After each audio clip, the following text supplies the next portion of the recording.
ഭഗവത്പാദം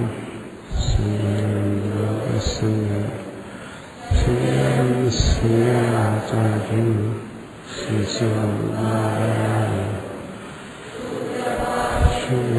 വന്ദേ വന്ദോ പുനഃ പുനഃ ഈശ്വരോ ഗുരുരാത്മേതി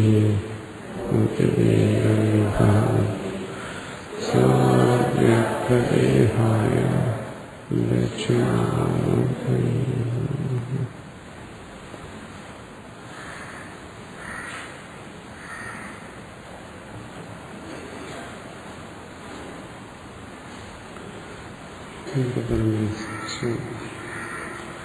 നാലാം ബ്രാഹ്മണം ഭാഷ്യം. ബ്രഹ്മവൈദമഗ്രാസീതഗ്നിം സൃഷ്ട്വാ അഗ്നിരൂപാപന്നം ബ്രഹ്മ ബ്രാഹ്മണജാത്യഭിമാന ബ്രഹ്മേ വിധീയതേ വൈദം ക്ഷത്രാദിജാതം ബ്രഹ്മൈവ അഭിന്നമാസീദേകമേവ.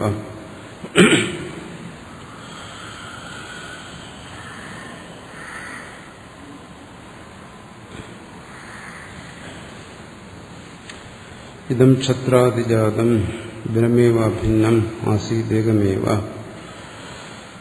ഈ വർണ്ണങ്ങളാണ് ഇവിടെയൊക്കെ ചർച്ച ചെയ്യുന്ന വർണ്ണങ്ങളെക്കുറിച്ചാണ്.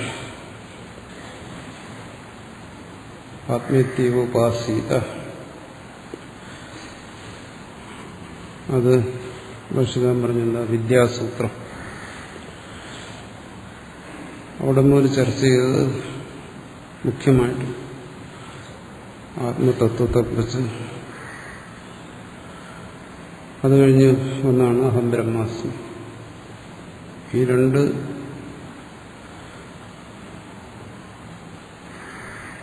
ഒന്നിന്റെ തുടർച്ച മറ്റൊന്നായിട്ട് അവിടെ ആത്മവിദ്യയെ സംബന്ധിച്ചുള്ള എല്ലാ കാര്യങ്ങളും പറഞ്ഞു. അവിടെ പറഞ്ഞതെല്ലാം തത്വദൃഷ്ടിയിൽ ആണ് അവിടെ മുഖ്യമായും കാര്യങ്ങൾ പറഞ്ഞത്. ശ്രോതാവിന് എങ്ങനെ ആത്മബോധം ഉണ്ടാകും, അതിനുപകരിക്കത്തക്ക രീതിയിൽ അവിടെ എല്ലാം പറഞ്ഞു. അതെല്ലാം പറഞ്ഞതിന് ശേഷമാണ് ഇവിടെ വന്നിട്ട് വീണ്ടും വർണ്ണത്തിന്റെ കാര്യം പറയുന്നു, പിന്നീട് ഉപാസനയുടെ കാര്യങ്ങൾ പറയുന്നു, സൃഷ്ടിയെക്കുറിച്ച് പറയുന്നു. അപ്പോൾ ആത്മബോധത്തെക്കുറിച്ച് ഇത്രയും ഗഹനമായി ചർച്ച ചെയ്തതിനു ശേഷം ശ്രുതി തന്നെ സ്വയം മറ്റു വിഷയങ്ങളെക്കുറിച്ച്, പ്രപഞ്ചത്തെക്കുറിച്ചും സൃഷ്ടിയെക്കുറിച്ചും ഒക്കെ ചർച്ച ചെയ്യും. അതിനെന്താണ് സമാനം പറയുന്നത്? കാരണം ആത്മബോധം, ആത്മനിഷ്ഠ എന്ന് പറയുന്നത് ഒരു ജീവന്റെ ആന്തരികമായ ഭാവം.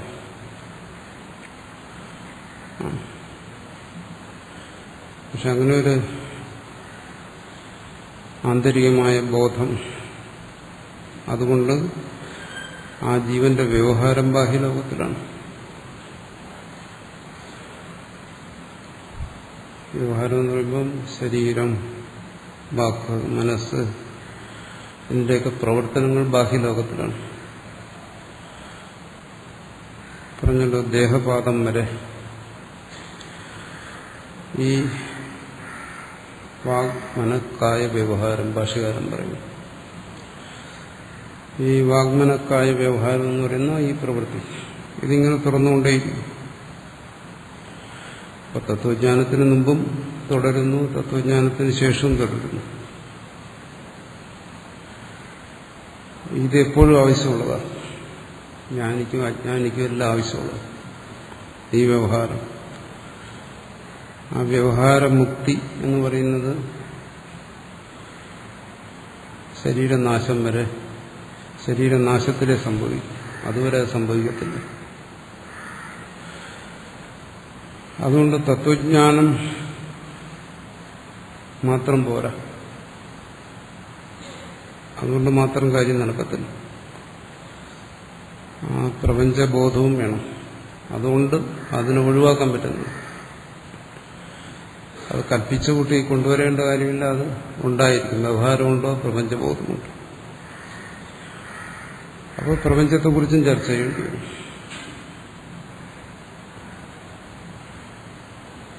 അത്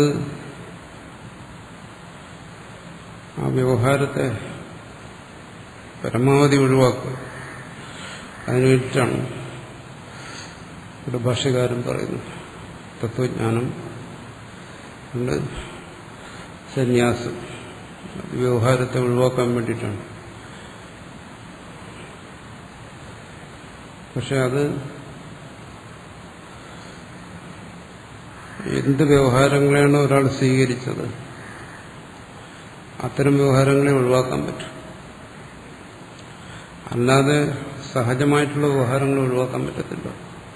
സ്വാഭാവികമായിട്ടുള്ള വ്യവഹാരങ്ങൾ വിധിപ്രകാരം ചെയ്യേണ്ട കർമ്മങ്ങളെ ഒഴിവാക്കാൻ പറ്റും.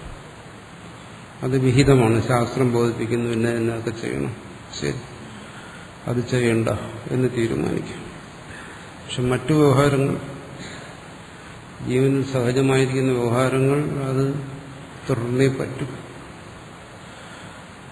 അതുകൊണ്ട് വീണ്ടും പ്രപഞ്ചത്തെക്കുറിച്ചും പ്രാപഞ്ചികമായ വിഷയങ്ങളെക്കുറിച്ചും ചർച്ച ചെയ്യുന്നു. അതിനുവേണ്ടി ആ തത്വജ്ഞാനിക്ക് ഇതിനോടൊക്കെ എന്തായിരിക്കണം നിലപാട്? വാസ്തവത്തിൽ ഈ തത്വജ്ഞാനമല്ല മനുഷ്യന് വിഷമത്തെ ഉണ്ടാക്കുന്ന ജീവന്മാർ, പ്രപഞ്ച വ്യവഹാരമാണ്. ആ തത്വജ്ഞാനത്തിന് തന്നെ തടസ്സമായി നിൽക്കുന്നത് പ്രപഞ്ച വ്യവഹാരമാണ്.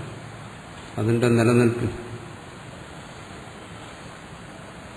വ്യവഹാരമാണ്. അതുകൊണ്ടാണ് വ്യവഹാരത്തെ കഴിയുന്നത്ര ഉപേക്ഷിക്കാൻ പറയുന്നത്. അപ്പോൾ തത്വജ്ഞാനത്തെ അപേക്ഷിച്ച് നോക്കുമ്പോൾ വ്യവഹാരം വളരെ തുച്ഛമാണ്. പക്ഷെ എന്നാലും പറയുന്നു, എന്താണ് ആദിത്യന്റെ ശോഭ, പ്രകാശം, അത് വളരെ വ്യാപകമാണ്, പൂർണ്ണമാണ്, ശക്തമാണ്. പക്ഷെ നിസ്സാരമായ വസ്തുക്കൾക്ക് അതിനെ മറയ്ക്കാൻ കഴിയുന്നു, കൺപോളകൾക്ക് അതിനെ മറയ്ക്കാൻ കഴിയുന്നു. അതുപോലെ വ്യവഹാരം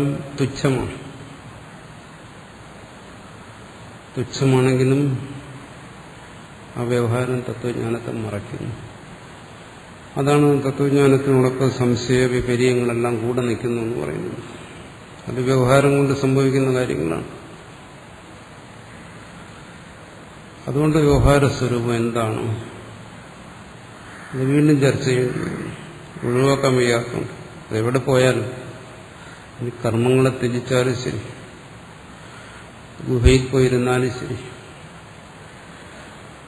കായികമായ വ്യവഹാരത്തെ ഉപേക്ഷിച്ചാൽ വാചികമായ, അത് ഉപേക്ഷിച്ചാൽ ഇത് രണ്ടും ഉപേക്ഷിച്ചാൽ മാനസിക വ്യവഹാരം, ഇത് തുടർന്ന് തന്നെ നിൽക്കും. ശരീരപാദം വരെ ഇത് തുടരും. അതിനെ സംബന്ധിച്ച് എന്ത് കാഴ്ചപ്പാടായിരിക്കും? പക്ഷെ വ്യവഹാരത്തെ സംബന്ധിച്ചുള്ള കാഴ്ചപ്പാടുകൾ കാലദേശങ്ങൾക്കനുസരിച്ച് മാറിക്കൊണ്ടിരിക്കും. വ്യവഹാരത്തെ സംബന്ധിച്ച് ഇന്നതായിരിക്കണം എന്ന അവസാന വാക്ക് പറയാൻ ശാസ്ത്രങ്ങൾക്ക് സാധ്യമല്ല. ശാസ്ത്രം അതാത് കാലത്ത് കാണുന്ന വ്യവഹാരങ്ങളെ പറയും. അത് വേദമായാലും ശരി.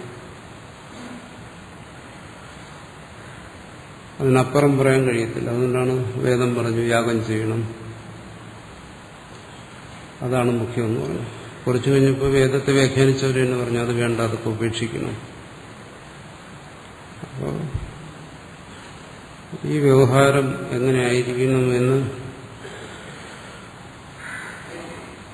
നിശ്ചയിച്ച് പറയാൻ പറ്റത്തില്ല. കാലം ദേശം അനുസരിച്ച് മാറുന്നു എന്നേ പറയാൻ പറ്റും.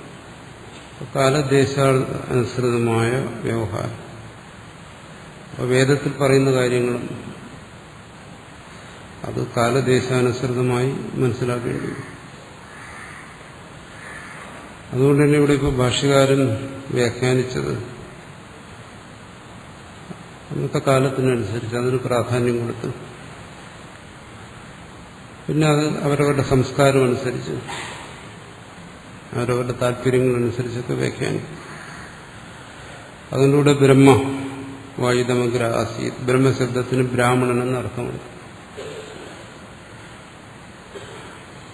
ബ്രഹ്മശബ്ദത്തിന് ബ്രഹ്മവായി ഇതമഗ്രാസി, ആത്മാവായി ഇതമഗ്രാസി, സർവത്ര ബ്രഹ്മം എന്നുള്ള അർത്ഥങ്ങളെടുത്തെങ്കിലും ഇവിടെ തിരിച്ചൊരർത്ഥമെടുത്തു. എന്തിനാ? മനുഷ്യരിൽ ബ്രാഹ്മണനൊരു മേൽക്കോയ്മ വരണം, അതിനു വേണ്ടിയിട്ട്. ന ആസിത് ക്ഷത്രാദിഭേദ. ശരിയാണ്. അപ്പോ അവിടെ ആ കേവലം ബ്രഹ്മ മാത്രമായിരുന്ന സമയത്ത് ക്ഷത്രാദി വർണ്ണങ്ങൾ ഒന്നും ഉണ്ടായിരുന്നില്ല. തദ്ബ്രഹ്മ ഏകം ക്ഷത്രാദി പരപാലയിത്രാദിശൂന്യം എന്ന വിഭവന്ന വിഭൂതവ കർമ്മണേ ന അല ആസീ. ബ്രഹ്മം മാത്രമാണ് ഉണ്ടായിരുന്നത്. പരിപാലനം ചെയ്യുക ക്ഷാത്രധർമ്മമാണ്. അത്തരം കർമ്മങ്ങൾ ഒന്നും ചെയ്യുന്നതിന് സമർത്ഥമായിരുന്നില്ല. ബ്രഹ്മമേകമായിരുന്നു എന്ന് ശ്രുതി പറയുന്നു. ഭാഷ്യകാരൻ പറയുന്നു ബ്രാഹ്മണർ മാത്രമായിരുന്നു സൃഷ്ടിയുടെ ആരംഭത്തിൽ. തഥ തദ്ബ്രഹ്മ ബ്രാഹ്മണോ അസ്മി മമ ഇത്തം കർത്തവ്യമിതി ബ്രാഹ്മണജാതി നിമിത്ത കർമ്മ ചികീർഷ്വ ആത്മനഃ കർമ്മകർത്തൃത്വ വിഭൂതി ശ്രേയോരൂപം പ്രശസ്തരൂപം അത്യസൃജത അതിശയേന സൃജത സൃഷ്ടവത്. അപ്പോൾ എന്ത് ചെയ്തു? ഭാഷ്യകാരൻ പറയുന്നത് ആദ്യം ബ്രാഹ്മണൻ മാത്രമായിരുന്നു. അപ്പോൾ ആ ബ്രാഹ്മണൻ ചിന്തിച്ചത് എന്താണോ? എനിക്ക് ബ്രാഹ്മണ ജാതി നിമിത്തം കർമ്മം, ഞാൻ ബ്രാഹ്മണ ജാതിയാണ്, ആ ബ്രാഹ്മണ ജാതി നിമിത്തമായിട്ടുള്ള കർമ്മങ്ങൾ എനിക്ക് ചെയ്യണം. എനിക്ക് കർമ്മകർത്തൃത്വ വിഭൂതി, കർമ്മകർത്തൃത്വ വിഭൂതി അതിനുള്ള സാമഗ്രികളെല്ലാം വേണം കർമ്മം ചെയ്യുന്നതിന്. ബ്രാഹ്മണ ജാതിക്ക് കർമ്മം ചെയ്യുന്ന അതിനുവേണ്ടി ശ്രേയോരൂപം പ്രശസ്തരൂപം അത്യസൃജത അതിശയേന അസൃജ സൃഷ്ടവാൻ. അപ്പോൾ തനിക്ക് ആ ബ്രാഹ്മണ ജാതിക്ക് കർമ്മങ്ങൾ ചെയ്യുന്നതിനുള്ള വിഭൂതികൾ ആവശ്യമാണ്, ധനവും മറ്റും. അതിനുവേണ്ടി എന്ത് ചെയ്തു? ആ ബ്രാഹ്മണ ജാതി സൃഷ്ടി ആരംഭിച്ചു. സൃഷ്ടവ കിം പുനസ്തത് സൃഷ്ടം. യത് സൃഷ്ടം എന്താണ് സൃഷ്ടിച്ചത്? ക്ഷത്രം ക്ഷത്രിയ ജാതി. അപ്പോൾ സൃഷ്ടിയുടെ ആരംഭത്തിൽ ബ്രാഹ്മണ ജാതി മാത്രം ഉണ്ടായിരുന്നു. ആ ബ്രാഹ്മണ ജാതിക്ക് കർമ്മം ചെയ്യണം, കർമ്മം ചെയ്യുന്നതിന് വിഭൂതികൾ ആവശ്യമാണ്. അതുകൊണ്ടെന്ത് ചെയ്തു? ക്ഷത്രിയ ജാതിയെ, ക്ഷത്രം ക്ഷത്രിയ ജാതിയെ സൃഷ്ടിച്ചു എന്നാണ് ഭാഷ്യകാരൻ പറയുന്നത്. ശ്രുതി പറയുന്നതല്ല, സൃഷ്ടിയുടെ ആരംഭത്തിൽ ബ്രഹ്മം മാത്രമേ ഉണ്ടായിരുന്നുള്ളൂ. ഇത്രയുള്ളൂ, വേറൊന്നും പറയുന്നില്ല. ആ ബ്രഹ്മം തദ്ബ്രഹ്മ ശ്രേയോരൂപം അത്യസൃജിത, ഇത്രയുള്ളൂ. ആ ശ്രേയോരൂപത്തിലുള്ള ആ ക്ഷത്രിയരെ സൃഷ്ടിച്ചു, ക്ഷത്രവംശത്തെ അതിനെ സൃഷ്ടിച്ചു. ശ്രുതി പറയുന്നത് ബ്രഹ്മം സൃഷ്ടിച്ചത്, ഭാഷ്യകാരൻ പറയുന്നത് ബ്രാഹ്മണരെ സൃഷ്ടിച്ചു എന്നാണ്. ശബ്ദത്തിന് കൽപ്പിക്കുന്ന അർത്ഥഭേദം. ബ്രഹ്മത്തിന് ബ്രാഹ്മണനെന്ന് ഒരു അർത്ഥം എടുത്തു കഴിഞ്ഞാൽ ക്ഷത്രിയനെ സൃഷ്ടിച്ചത് ബ്രാഹ്മണനാണ് എന്ന് വരും. അങ്ങനെ വരുത്തി തീർക്കണം. അതുകൊണ്ട് അങ്ങനെ വ്യാഖ്യാനിച്ചു. തദ്വ്യക്തിഭേദന പ്രസിദ്ധന്യതാനി പ്രസിദ്ധാനി ലോകേ ദേവത്ര ദേവേഷു ക്ഷത്രാണീതി ജാത്യായം പശ്യ ബഹുവനം സ്മന വ്യക്തിഭക്തവ ഭേദോപചാരേണ ബഹുവചനം. ശ്രുതി എന്താണ് പറയുന്നത്? ബ്രഹ്മവായി ഇതമഗ്ര ആസി, സൃഷ്ടിക്കുന്നത് ബ്രഹ്മം മാത്രമായിരുന്നു, ഏകമേവ, അത് മാത്രമേ ഉണ്ടായിരുന്നുള്ളൂ.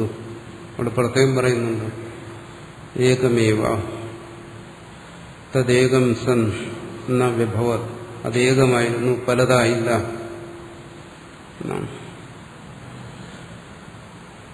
ഒന്ന് മാത്രമായിരുന്നു, ഒന്ന് മാത്രം, ഒന്ന് ബ്രഹ്മത്തെ അല്ലാതെ ബ്രാഹ്മണ ജാതിയെ പറയാൻ പറ്റത്തില്ലല്ലോ.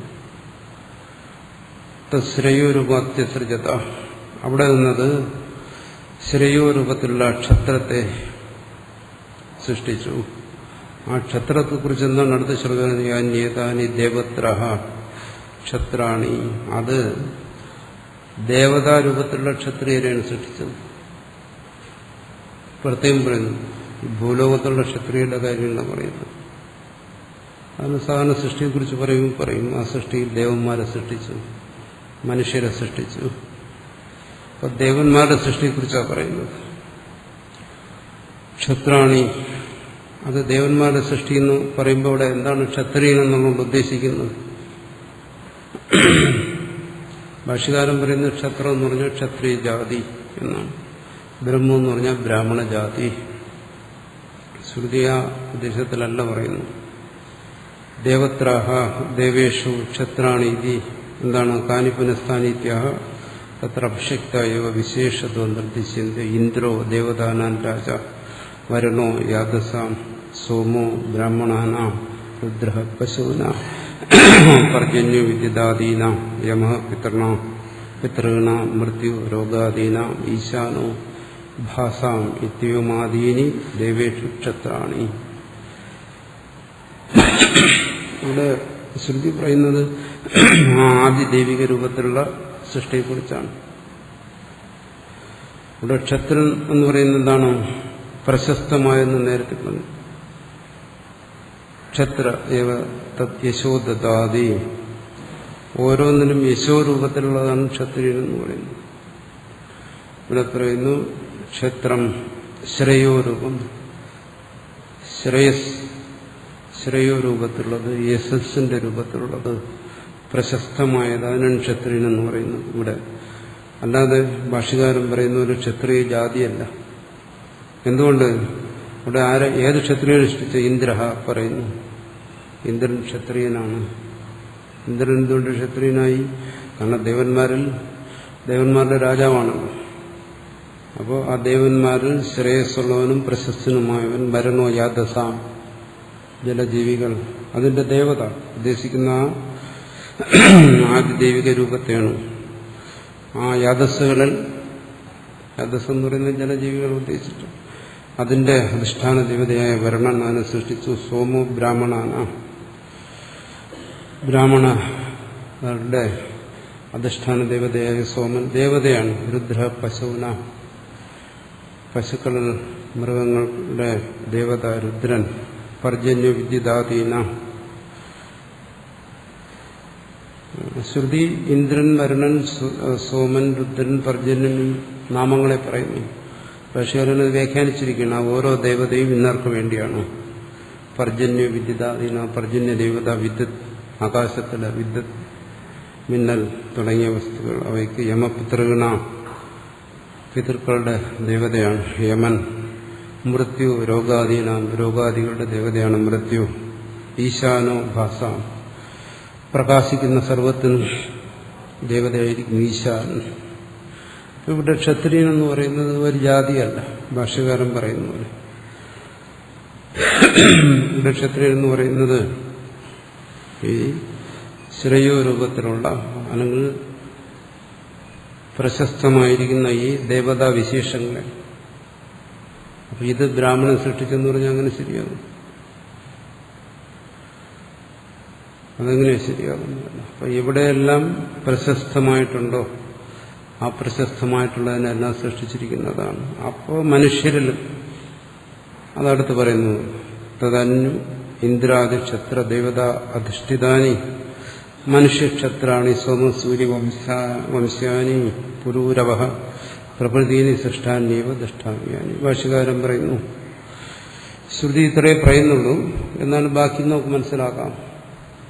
ഈ മനുഷ്യരിലും പ്രശസ്തരായിട്ടുള്ളവർ, യശോരൂപത്തിലുള്ളവർ, ശ്രേഷ്ഠന്മാരായിട്ടുള്ളവരെയും സൃഷ്ടിച്ചു എന്ന് പറയുന്നു.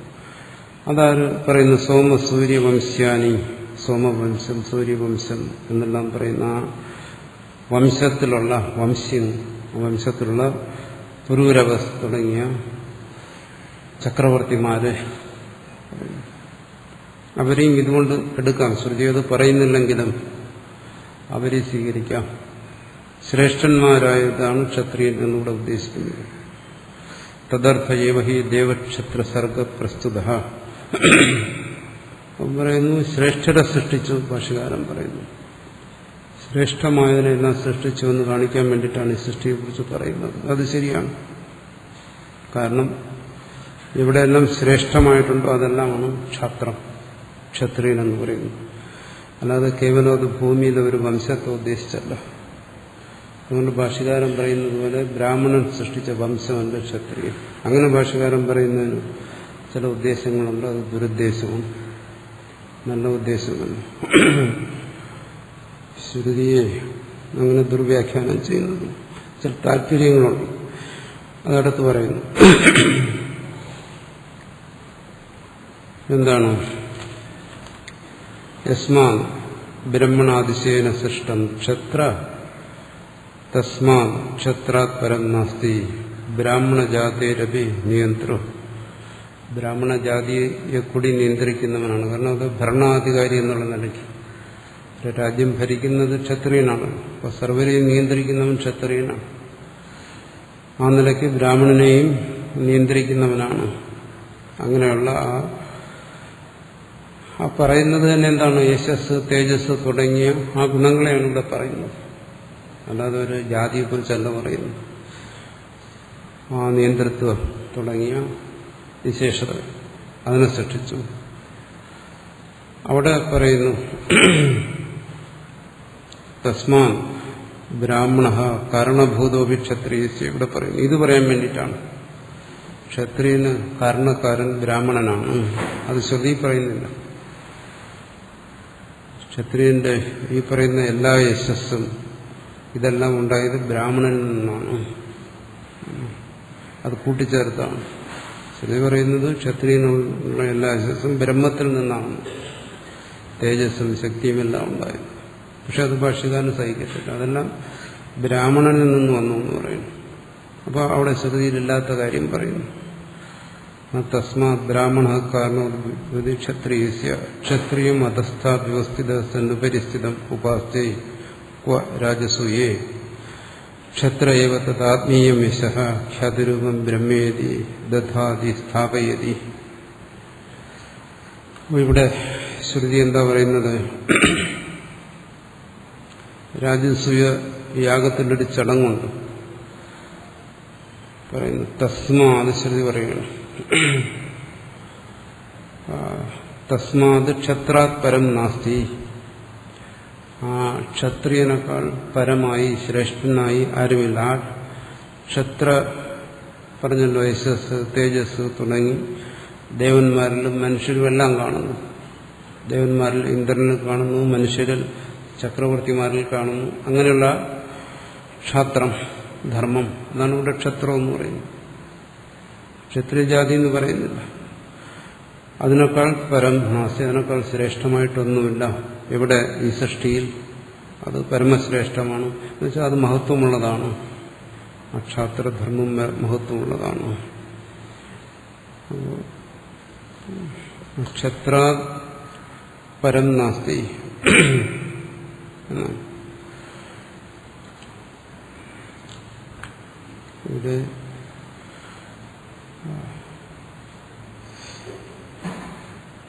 അതുകൊണ്ട് എന്താണ് രാജസൂയ യാഗത്തിൽ എന്താ ചെയ്യുന്നത്? കാരണം രാജസൂയ യാഗം നടത്തുന്നത് ചക്രവർത്തിയാണ്. തസ്മാ ശ്രുതി പറയുന്നു ബ്രാഹ്മണ, ബ്രാഹ്മണൻ. ഇവിടെയാണ് ശ്രുതിയിൽ ബ്രാഹ്മണനെ കുറിച്ച് പറയുന്നത്. ഇതിനു മുമ്പല്ല ശ്രുതിയിൽ ബ്രഹ്മമെന്നേ പറഞ്ഞു. ഇവിടെ പറയുന്നുണ്ട് ആ ക്ഷത്രിയ തേജസ് അല്ലെങ്കിൽ ആ ക്ഷത്രിയ യശസ് ശ്രേയസ് എന്ന് പറയുമ്പോൾ മുക്തി വരെയുള്ള കാര്യങ്ങളെല്ലാം അതിൽപ്പെടുന്നുണ്ട്. അത് ശ്രേഷ്ഠമായതുകൊണ്ട് രാജസൂയ യാഗം നടത്തുമ്പോൾ ബ്രാഹ്മണൻ അധസ്ഥ താഴെ ഭൂമിയിലിരുന്നിട്ട് ഉപാസിക്കുന്നു ആര്? ക്ഷത്രിയനെ. രാജസൂയെ ക്ഷത്രിയവ. അത് വ്യാഖ്യാനത്തിൽ പറയുന്നുണ്ട്. എന്താണ് അത്? യാഗത്തിലുള്ള ഒരു ചടങ്ങാണ്. ഈ ബ്രാഹ്മണൻ എന്തുകൊണ്ട് ക്ഷത്രിയനെ അവിടെ ഉപാസിക്കുന്നത് പറയുന്നു. ഉപാസിക്കുന്നത് ഇവിടെ പറയുന്നു യാഗത്തിലെ ചടങ്ങിനെ ക്ഷത്രിയനെ ഒരു വലിയ മഞ്ചത്തിലിരുത്തും. മഞ്ചത്തിലിരുന്നിട്ട് ബ്രാഹ്മണൻ താഴെ പുരോഹിതൻ താഴെ തറയിലിരിക്കുന്നു. അവിടെ ബ്രാഹ്മണന് മഞ്ചത്തിലിരിക്കാൻ അവകാശമില്ല. കാരണം ക്ഷത്രിയനാണ് മഞ്ചത്തിലിരിക്കേണ്ടത്. താഴെ ഇരുന്നിട്ട് എന്ത് ചെയ്യുന്നു? ബ്രാഹ്മണൻ, ഇത് യാഗത്തിന്റെ ചടങ്ങാണ്. ആ ക്ഷത്രിയനെ പൂജിക്കുന്നു. എന്തുകൊണ്ടങ്ങനെ പൂജിക്കുന്നു? പറയുന്നു, ആ യശസ് ശ്രേയസ് എല്ലാം ക്ഷത്രിയനിലിരിക്കുന്നുകൊണ്ടാണ്. അതാണ് അധസ്ഥാത് ഉപാസ്യ രാജസൂയേ ക്ഷത്രേവ തത് യശോ ദധാതി. അതുകൊണ്ട് എന്ത് ചെയ്യുന്നു? ആ യശസ് ആ ബ്രാഹ്മണൻ ക്ഷത്രിയനിൽ തന്നെ വയ്ക്കുന്നു. എന്നുവെച്ചാൽ യശസ്, വീര്യം ഇതെല്ലാം ക്ഷത്രിയൻ്റെതായി തന്നെ ബ്രാഹ്മണൻ കരുതുന്നു. ആ ധർമ്മത്തെ ബ്രാഹ്മണൻ പൂജിക്കുന്നു എന്നാണ്. അപ്പോൾ ഇത് ബുദ്ധിമുട്ടുണ്ടാക്കുന്ന കാര്യമാണ് ഭാഷ്യകാരൻ. പക്ഷേ അത് വ്യാഖ്യാനിക്കാതിരിക്കാൻ പറ്റും. അതുകൊണ്ടത് വ്യാഖ്യാനിക്കുന്നു. അധസ്ഥാത് വ്യവസ്ഥിത, താഴെ ഇരുന്നിട്ട് സന്നുപരി മുകളിൽ സ്ഥിതം, മഞ്ചത്തിലിരിക്കുന്ന യാഗത്തിലെ ചടങ്ങല്ലേ, ഉപാസിക്കുന്നു. ഇവിടെ രാജസൂയെ ക്ഷത്ര ഏവ തദാത്മീയം വിസഖ്യാതിരൂപം ബ്രഹ്മേതി ദധാതി സ്ഥാപയതി. ക്ഷത്ര ഏവ തത്, ആ ക്ഷത്രിയനിൽ തന്നെയാണെന്ന് ആ യശസ്, ഖ്യാതി, നേരത്തെ പറഞ്ഞ ശ്രേയസ് എല്ലാം ക്ഷത്രിയനിലാണ്, അവന്റെ ധർമ്മമാണെന്ന് കരുതി അതിനവിടെ സ്ഥാപയതി, അംഗീകരിക്കുന്നു. എന്നുവെച്ചാൽ ബ്രാഹ്മണൻ ക്ഷത്രിയനെ അംഗീകരിച്ച് പൂജിക്കുന്നു എന്നാണ്. പക്ഷെ ഇവിടെ ഭാഷ്യകാരനൊരു ചെറിയ സൂത്രപ്പണി ചെയ്തു. ക്ഷത്ര ഏവ യശ എന്നാണ്. ആ യശസ്സെല്ലാം ക്ഷത്രിയന്റേതാണ് എന്നാണ് പറഞ്ഞിരിക്കുന്നത്. പക്ഷേ ഭാഷ്യകാരൻ അവിടെ കൂട്ടിച്ചേർത്ത് ആത്മീയം, അത് തൻ്റെതാണ്, ബ്രാഹ്മണന്റെ യശസ്സാണ്. ശ്രുതി അങ്ങനെ പറയുന്നില്ല. ക്ഷത്രിയന്റെ യശസ്സിനെ ബ്രാഹ്മണൻ അംഗീകരിച്ച് പൂജിക്കുന്നു എന്ന് പറഞ്ഞിടത്ത് ഭാഷ്യകാരൻ പറഞ്ഞ ആത്മീയ യശസ്, തന്റെ യശസ്സിന്, എന്ന് വെച്ചാൽ ബ്രാഹ്മണന്റെ യശസ്സുള്ളൂ, അത് ക്ഷത്രിയനിലേക്ക് കൽപ്പിച്ചിട്ട് പൂജിക്കുന്നു. അപ്പോൾ ക്ഷത്രിയന് അത് അംഗീകരിക്കാൻ താല്പര്യമില്ല, ശ്രുതി പറയുന്നതിന് വിരുദ്ധമായിട്ട്. ഇതാണ് മുമ്പോട്ട് ചെല്ലുമ്പോൾ ശിഷ്യൻ പറഞ്ഞത് ശ്രുത്യ വിരുദ്ധ്യതേ, ഇത് ശരിയല്ല, ശ്രുതിക്ക് വിരുദ്ധമാണ്. രാജസൂയ അഭിഷിക്തേന ആസന്ധ്യാം സ്ഥിതേന രാജ ആമന്ത്രിതോ ബ്രഹ്മനിധി എടുത്ത് പുനഃ സ്തംപ്രത്യാഹ തം രാജൻ ബ്രഹ്മാസി. അവിടെ എങ്ങനെയാണ് ആ ഉപാസിക്കുന്നത്?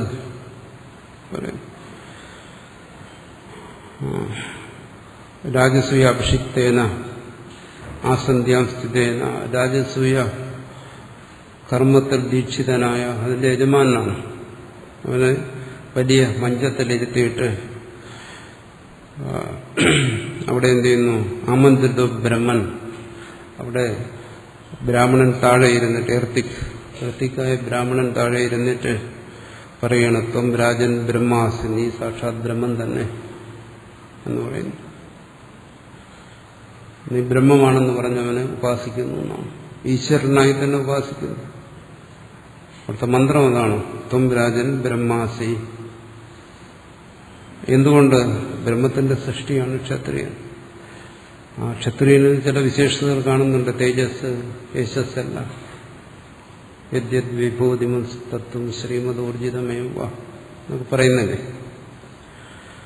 അതുകൊണ്ട് പറയുന്നു എന്താണ്? നീ ബ്രഹ്മമാണ് എന്ന് പറഞ്ഞ് ഉപാസിക്കുന്നു എന്നാണ്. തദ്ദേതദഭിധീയതേ ക്ഷത്രൈവ യശോ ദദാതി.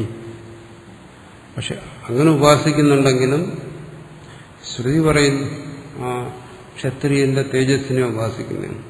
ഭാഷ്യകാരൻ പറയുന്നത് തന്റെ തേജസ്സാണ്, ബ്രാഹ്മണന്റെ തേജസ്സിനെ അവിടെ ഉപാസിക്കുന്നു.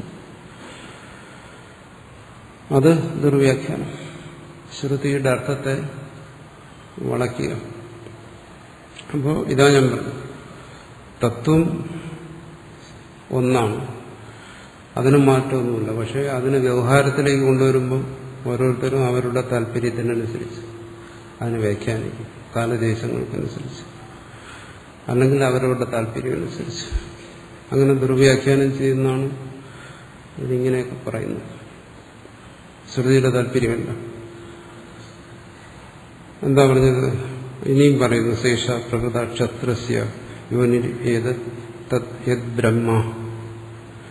എന്തുകൊണ്ട് അങ്ങനെ പൂജിക്കുന്നവന് ശ്രുതി സമാനം പറയുന്നു. ശേഷ ക്ഷത്രസ്യ യോനിർ യത് ബ്രഹ്മ. ആ ക്ഷത്രിയന് നീ ബ്രഹ്മമാണ്, ത്വം ബ്രഹ്മ അസി, നീ ബ്രഹ്മമാണെന്ന് പറഞ്ഞ് ബ്രാഹ്മണൻ എന്തുകൊണ്ട് പൂജിക്കുന്നു? കാരണം അവന് കാരണം ബ്രഹ്മത്തിന്റെ സൃഷ്ടിയാണ്.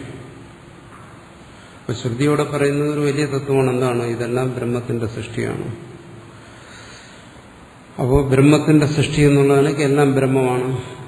അതുകൊണ്ട് പൂജിക്കേണ്ടവൻ എല്ലാത്തിനെയും പൂജിക്കണം. ക്ഷത്രിയനെയോ വൈശ്യനെയോ ശൂദ്രനെയോ ആരെ വേണോ പൂജിക്കാം. എന്തുകൊണ്ടത് ബ്രഹ്മമാണ്. യേശ ക്ഷത്രസ്യ യോന യത് ബ്രഹ്മ എന്നാണ്. പക്ഷെ ഭാഷ്യകാരൻ അങ്ങനെയല്ല അത് വ്യാഖ്യാനിക്കുന്നു. തസ്മാത് യദ്യപി രാജ പരമതാം രാജസൂയ അഭിഷേക ഗുണം ഗച്ഛതി ആപ്നോതി. പറയുന്നത് ശരിയാണ്. ഈ രാജസൂയത്തില് ബ്രാഹ്മണൻ അങ്ങനെ ഒരു വലിയ സ്ഥാനമൊക്കെ കിട്ടുന്നുണ്ട്, അത് സമ്മതിക്കാം. പരമതാം അത് രാജസൂയ അഭിഷേക ഗുണമാണ്. രാജസൂയം എന്ന് പറയുന്ന കർമ്മത്തിൽ ഈ ക്ഷത്രിയനെ അഭിഷേകം ചെയ്ത് അങ്ങനെ ഇരുത്തിക്കൊണ്ട് അവന് കിട്ടുന്ന ഒരു ഗുണമാണ്, സമ്മതിക്കാം. ആപ്നോതി. എന്നാലും ബ്രഹ്മൈവ ബ്രാഹ്മണജാതിമേവ അന്തതോ അന്തേ കർമ്മ സമാപ്തോപ നിശ്രയതി ആശ്രയതി. അവന് ഈ ഇടയ്ക്ക് ഈ ക്ഷത്രിയൻ മഞ്ചത്തിന്റെ മേളിൽ കയറി ഇരിക്കുമെങ്കിലും ഈ കർമ്മമെല്ലാം കഴിഞ്ഞു കഴിയും. ഗച്ഛതി ആപ്നോതി ബ്രഹ്മൈവ ബ്രാഹ്മണ. അവസാനം ഇവൻ ബ്രാഹ്മണജാതിയെ തന്നെ ആശ്രയിക്കും. ബ്രഹ്മമെന്നേ ഉള്ളൂ ശ്രുതി. ഭാഷ്യകാരൻ പറയുകയാണ് ബ്രാഹ്മണജാതിമേവ അന്തതോ അന്തേ കർമ്മ പരിസമാപ്തു. ആ കർമ്മം അവസാനിക്കുമ്പോൾ രാജയൂസ് എന്ന് വെച്ചാൽ രാജസൂയം കഴിയുമ്പോൾ അവൻ താഴെ ഇറങ്ങി കാലത്തൊട്ട് തൊഴേണ്ടി വരും എന്നാണ്. കാലത്തൊട്ട് തൊഴേണ്ടി വരുമെന്നാണ്. കർമ്മ പരിസമാപ്തു ഉപനിശ്രയന്തി ആശ്രയതി. എന്തുകൊണ്ട്? സ്വാമ്യോനിയും തന്നെ സൃഷ്ടിച്ചതവനാണ്, ബ്രാഹ്മണനാണ്. പുരോഹിതം പുരോനിധത്തെ ഇത്യാദി, അവൻ പുരോഹിതനാണ്. അതുകൊണ്ട് തൽക്കാലം ഇടയ്ക്ക് കുറച്ച് സമയം ആ മഞ്ചത്തിന്റെ മേളിൽ കയറിയിരുന്നാലും അവസാനം താഴെ ഇറങ്ങിയിട്ട് കാല് തൊട്ട് വണങ്ങിയേ പറ്റൂ. കാരണം താനാണ് അവനെ സൃഷ്ടിച്ചിരിക്കുന്നതെന്ന് ഭാഷ്യകാരൻ പറയും. പിന്നെ ശ്രുതി എന്താ പറയുന്നത് നോക്കാം.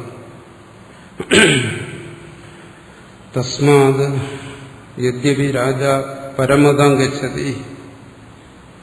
ശരിയാണ്, ആ കർമ്മത്തിൽ രാജാവ് പരമമായ സ്ഥാനത്ത് പ്രാപിക്കുന്നു. കാരണം നീ ബ്രഹ്മമാണ്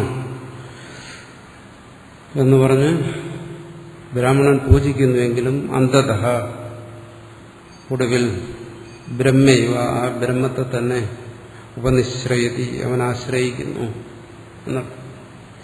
കാരണം നീ ബ്രഹ്മമാണ് എന്ന് പറഞ്ഞ് അവനെ പൂജിക്കുമ്പോൾ അവന് ബ്രഹ്മത്തെ തന്നെ ആശ്രയിക്കേണ്ടി വരും.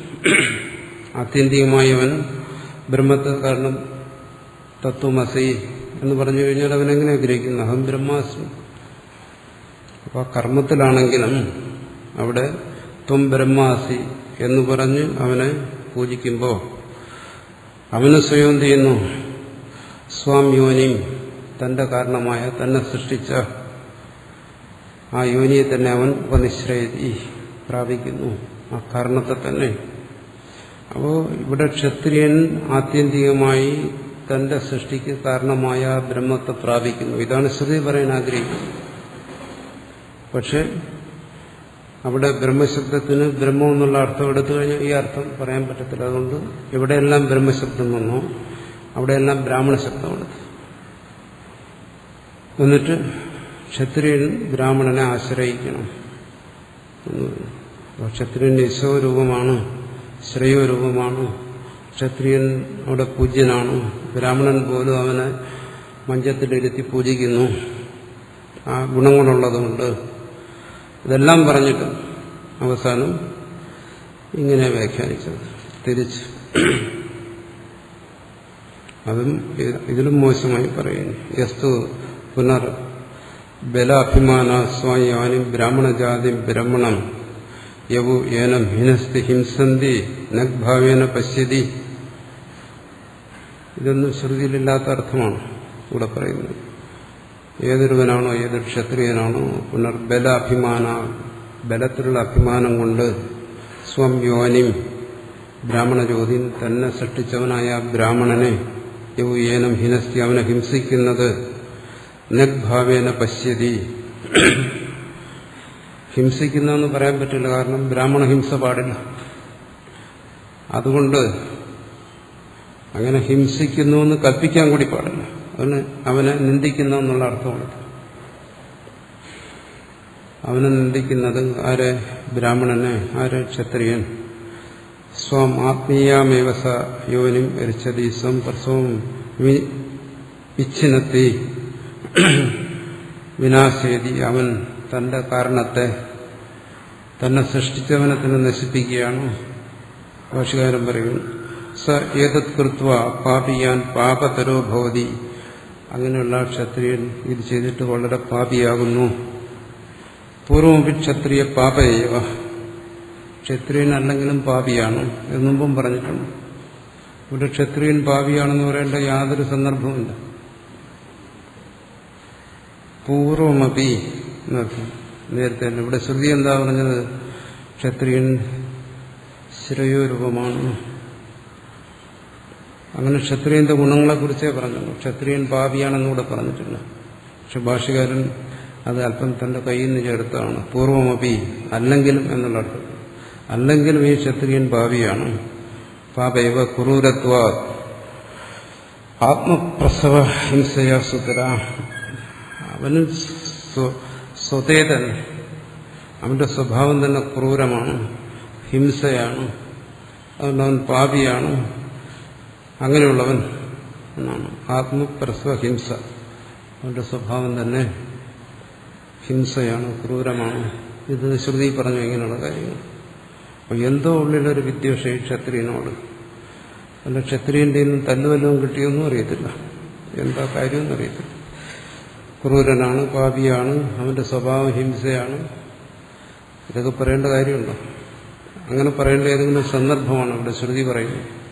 ശ്രുതി പറയുന്നത് ക്ഷത്രിയനെ പൂജിക്കുന്ന കാര്യമാണ്. ബ്രാഹ്മണൻ യഥാലോകെ ശ്രേയാംസം പ്രശസ്തതരം ഹിംസിത്വ പരിഭൂയ പാപതരോ ഭൂതത്വം. അതുകൊണ്ട് ക്ഷത്രിയൻ ബ്രാഹ്മണനെ ഹിംസിച്ചാൽ അവൻ പാപിയാകും. അത്ര ഒരു വിഷയമേ ഇവിടെ ചർച്ച ചെയ്യുന്നില്ല. ഇവിടെ എന്താണ് പറയുന്നത്? ഇനി ശ്രുതിയിൽ നോക്കാം. യോ ഏനം ഹിനസ്ഥി സ്വാമിയോനിം. ഗീതയിൽ പറയുന്നുണ്ടെന്നാണ് ആത്മഹ ബ്രഹ്മഹ. ആത്മാവിനെ ഹനിക്കുന്നവൻ, ബ്രഹ്മത്തെ ഹനിക്കുന്നവൻ അത് പറയുന്നുണ്ട്. ആ ബ്രഹ്മഹനനത്തെക്കുറിച്ചാണ് ഇവിടെ പറയുന്നത്. ആത്മഹനനത്തെക്കുറിച്ചാണ് പറയുന്നത്. ഏതൊരുവനാണോ എന്നുവെച്ചാൽ ഇത്രയും യശസ്, ശ്രേയസ് ഇതൊക്കെ ഉള്ള ഒരുവൻ, അങ്ങനെ ശ്രേയസ്സും യശസ്സും ഒക്കെ ഉള്ള ഒരുവൻ, അതൊരു ജാതി നൽകേണ്ട കാര്യമില്ല. കാരണം ഇവിടെ ഇന്ദ്രനെയും വരുണനെയും ഒക്കെ ആ കൂട്ടത്തിൽ പെടുത്തിയിരിക്കുകയാണ്. അപ്പം മനുഷ്യരിലെ ക്ഷത്രിയ ജാതി മാത്രമല്ല.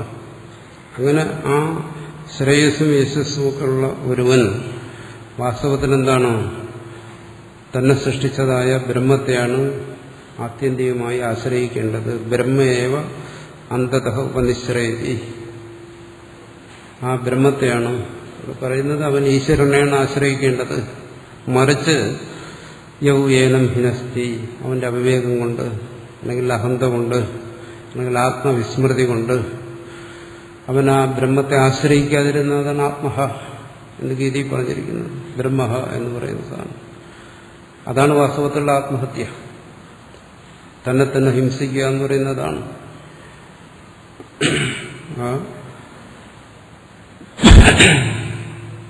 സ്വതത്വത്തെ ആശ്രയിക്കാതിരിക്കുക.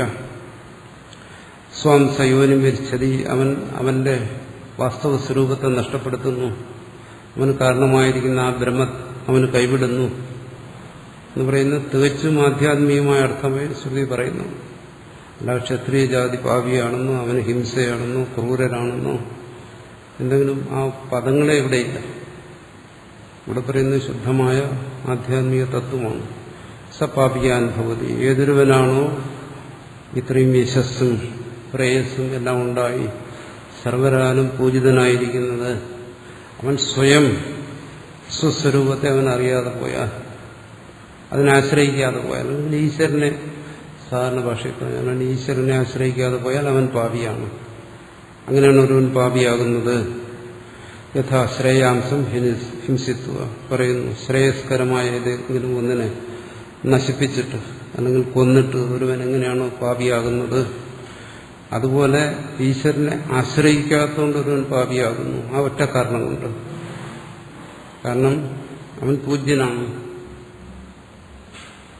ബ്രാഹ്മണൻ പൂജിക്കുന്നു എന്ന് പറഞ്ഞാൽ എന്താണ്? സജ്ജനങ്ങൾ അവനെ പൂജിക്കുന്നു, ശ്രേഷ്ഠന്മാരോടുകൂടി പൂജിക്കുന്നു. അങ്ങനെയുള്ള ഒരുവൻ അവൻ ഈശ്വരനെ ആശ്രയിക്കാതിരുന്നാൽ അതാണ് അവന്റെ പാപം. അത് എന്ത് ചെയ്യുന്നു? ഹിംസ പോലെയാണ്. അത് അവനെ ആത്മഹാന്ന് എന്തുകൊണ്ട് പറഞ്ഞു? എങ്ങനെയാണോ മറ്റൊരുവനെ ഹിംസിച്ചിട്ട്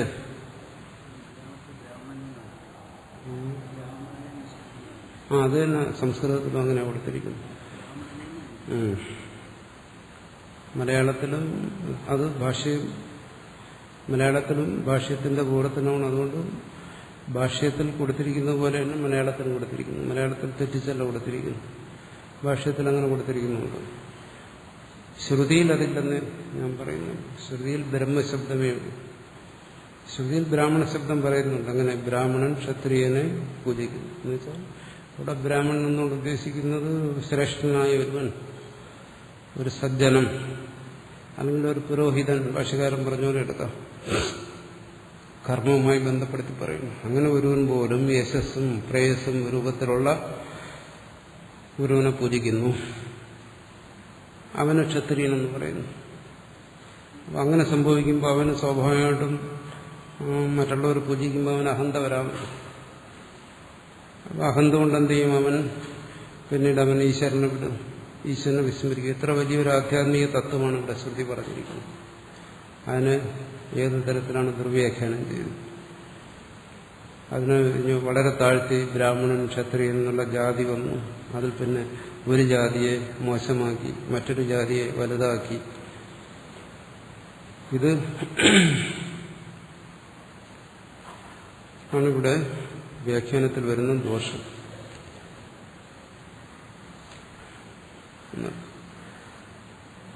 ക്ഷത്രിയ സൃഷ്ടേപി സനൈവ വ്യഭവത് കർമ്മണോ ബ്രഹ്മ തഥാ ന വ്യഭവത് വിത്തോപാർജയിത് അഭാവ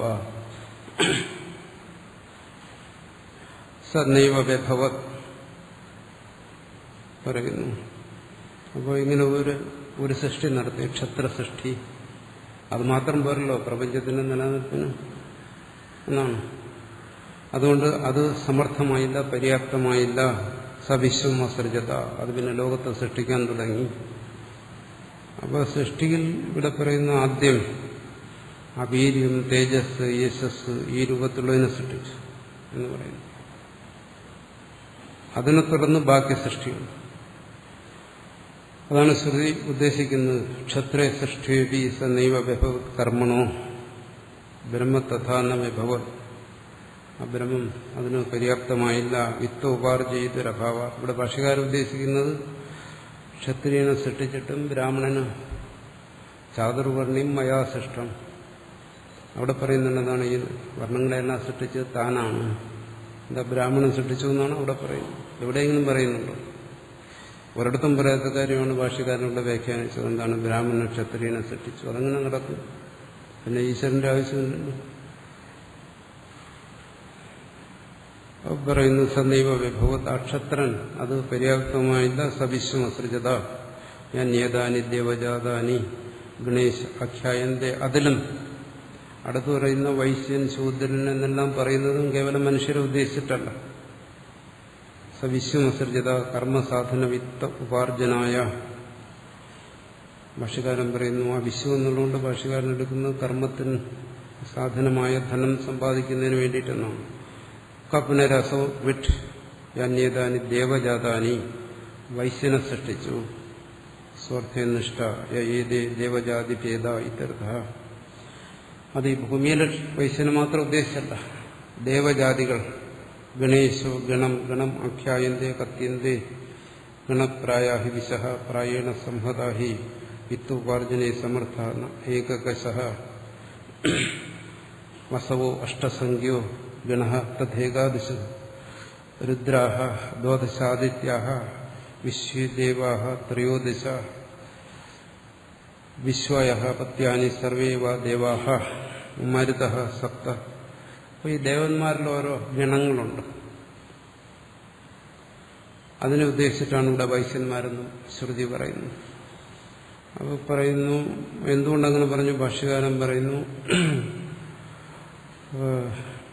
ഗണം ഒരു ഗ്രൂപ്പ്, ഗണേശ ഗണങ്ങളുടെ ഗ്രൂപ്പായിട്ടൊരാളുണ്ട്, ഒരു ദേവൻ ഗണേശൻ എന്ന് പറയുന്നു. വസഹ, അഷ്ടവസുക്കളുണ്ട്, അതൊരു ഗ്രൂപ്പായിരിക്കുന്നു. രുദ്രഹ, അത്ര ഏകാദശ രുദ്രന്മാരുണ്ട്. ആദിത്യ, ദ്വാദശ ആദിത്യന്മാരുണ്ട്. വിശ്വദേവ, ത്രയോദശ വിശ്വദേവന്മാരുണ്ട്. ഇതൊക്കെ ദേവതകളാണ്. ഇവിടെ വൈശ്യസൃഷ്ടി എന്ന് പറയുന്നതും ഈ വിഭാഗങ്ങളെ.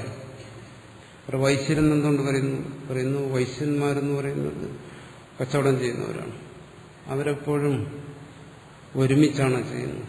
എന്നുവെച്ചാൽ അവർ ഒരുമിച്ച് സഞ്ചരിക്കുന്നു. അങ്ങനെയുള്ള പഴയ കാലത്ത് ഒരു സ്ഥലത്ത് നിന്ന് വേറെ സ്ഥലത്തേക്ക് കച്ചവട സാധനങ്ങളുമായിട്ട് ഒരുമിച്ച് പോകും. ഒരു സ്ഥലത്ത് പോകും, കച്ചവടം വരത്തില്ലേ, മാർക്കറ്റിലും മറ്റും കച്ചവടക്കാർ ഒരുമിച്ച് കൂടുന്നു. അപ്പോൾ അവരുടെ പ്രവൃത്തികളെന്ന് പറയുന്നത് ഒരുമിച്ച് കൂടിയാണ്. അതുപോലെ ഒരുമിച്ച് പ്രവർത്തിക്കുന്നവരാണ് ഈ ദേവന്മാരെ. അവരെ സൃഷ്ടിച്ചു എന്നാണ്. അപ്പോൾ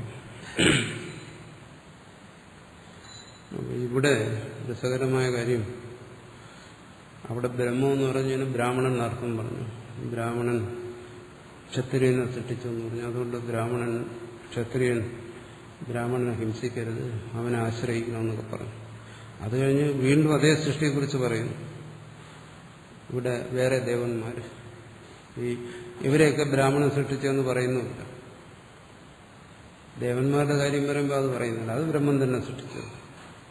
പക്ഷെ ക്ഷത്രിയനെ സൃഷ്ടിച്ച മാത്രം ബ്രഹ്മശബ്ദത്തിന്റെ അർത്ഥം ബ്രാഹ്മണനായി. അപ്പൊ ക്ഷത്രിയന്റെ മേലിൽ ബ്രാഹ്മണന്റെ മേൽക്കോയ്മയെ സമർത്ഥിക്കാൻ മാത്രമാണ് അത് ചെയ്യുന്നത്. സപരിചാരക അഭാവാത് പുനർഭിന്നൈവ വിഭവ ശൗദ്രം വർണ്ണം അസൃജത. ഇനി പരിചാരകന്മാർ വേണമല്ലോ, അതുകൊണ്ടടുത്ത് ശൂദ്രന്മാരെ സൃഷ്ടിച്ചു. ശൂദ്രൈവ ശൗദ്ര സ്വാർത്ഥേണ വൃദ്ധി കപുനര ശൂദ്രവർണോ യസിഷ്ട പൂഷണം പുഷ്യതീതി പൂഷ കപുനരസു പൂഷേതി വിശേഷ നിർദ്ദിശതി യം പൃഥിവീ പൂഷ സ്വയമേവ നിർവചനമാ യം ഹീതം സർവം പുഷ്യതിയതിദം കിഞ്ച. ആ ശൂദ്രനെ സൃഷ്ടിച്ചു, പരിചാരക രൂപത്തിലുള്ളത്. അതെന്താണ്? പൂഷ യം ഹീതം സർവം പുഷ്യതി, എല്ലാത്തിനെയും പോഷിപ്പിക്കുന്നതായ ഈ പൂഷ. പൃഥ്വി ദേവത എന്ന് പറയുമ്പോൾ ആ ദേവത എടുക്കും, അല്ലെങ്കിൽ പൃഥ്വിയെ എടുക്കും. ഇവിടെ ശൂദ്രൻ എന്ന് പറയുന്ന അതാണ്. സർവത്രയും പരിപാലിപ്പിക്കുന്ന, നിലനിർത്തുന്നത്, പോഷിപ്പിക്കുന്നത് ഈ പൃഥ്വിയാണ്. അപ്പോൾ ആ ദേവതാരൂപത്തിലായാലും ശരി, പൃഥ്വി രൂപത്തിലായാലും ശരി, ഇവർക്കെല്ലാം ഒരു ആശ്രയം വേണമല്ലോ, ഈ ക്ഷത്രിയനും വൈശ്യനും എല്ലാം. അപ്പോൾ സൃഷ്ടി രണ്ടു തരത്തിൽ. ഒന്ന് ആ ദേവതാ സൃഷ്ടി, മറ്റൊന്ന് മനുഷ്യ പ്രപഞ്ച സൃഷ്ടി. ഇതെല്ലാം കൂടെ ചേർത്തിട്ടാണ് ബ്രാഹ്മണൻ, ക്ഷത്രിയൻ, വൈശ്യൻ എന്ന് പറയുന്നത്. മനുഷ്യരിൽ മാത്രമുള്ള വിഭാഗമല്ല, ദേവന്മാരിലും ഉണ്ടാവും വിഭാഗം, മനുഷ്യരിലുമുണ്ട്. പൃഥ്വിയിൽ, അതായത് പഞ്ചഭൂതങ്ങളിൽ പോലും ആ ബ്രാഹ്മണ, ക്ഷത്രിയ, വൈശ്യ ആ വിഭാഗമുണ്ട്. അപ്പോൾ അത് സാധാരണ ഈ പറഞ്ഞു വരുന്നതുപോലെ ആരുടെയും മേൽക്കോയ്മയെ സമർത്ഥിക്കാൻ വേണ്ടിയിട്ടൊന്നും അല്ല പറഞ്ഞിരിക്കുന്നത്. സൃഷ്ടിയെ തന്നെ അങ്ങനെ ഒരു വിഭജനം ചെയ്തിരിക്കുകയാണ്. അത് പലതരത്തിലും വ്യാഖ്യാനിക്കാം. സ നൈവ വിഭവത്തശ്രയോരുപത്യസൃജത ധർമ്മം തദ്ദേതക്ഷത്രസ്യ ക്ഷത്രം യദ്ധർമ്മ തസ്മാത് ധർമാത് പരം നാസ്തി. അത് കഴിഞ്ഞിട്ട് എന്ത് ചെയ്തു? ധർമ്മത്തെ സൃഷ്ടിച്ചു, ആ ബ്രഹ്മം. അതും പോരാതെ വന്നു. സ ചതുരഃ സൃഷ്ടോപി വർണ്ണനൈവ വിഭവത് ഉഗ്രത്വ ക്ഷത്രസ്യ ആ നിയത ആശങ്ക തശ്രയോരൂപം അത്യസൃജത കിം തത്. ആ ക്ഷത്രിയന്മാർ ഉഗ്രസ്വഭാവമുള്ളവരാണ്. അതൊക്കെ ഭാഷ്യകാരൻ പറയുന്നതാണ്. അവരെ നിയന്ത്രിക്കണം. അതിനുവേണ്ടി ധർമ്മം എന്താ? ക്ഷത്രിയന് മാത്രം മതി. ബ്രാഹ്മണനും വൈശ്യനും ശൂദ്രനും എല്ലാം ധർമ്മമുണ്ട്. എന്നാലും അതിനെ ക്ഷത്രിയന് വേണ്ടി എന്ന് പ്രത്യേകം പറയുന്നു. തദ്ദേത ശ്രയോരൂപം സൃഷ്ടം ക്ഷത്രസ്യ ക്ഷത്രം ക്ഷത്രസ്യാഭിനിയന്ത്ര പറയുന്നു. ക്ഷത്രസ്യ ക്ഷത്രം, ക്ഷത്രിയനും ക്ഷത്രമായിരിക്കുന്നതാണ് ധർമ്മം. യദ്ധർമ്മ തസ്മാത് ധർമാത് പരം നാസ്തി. ആ ധർമ്മത്തിനുപരിയായി മറ്റൊന്നുമില്ല. അധോ അബലീയാൻ ബലീയാംസം ആശംസത്തെ ധർമ്മേണ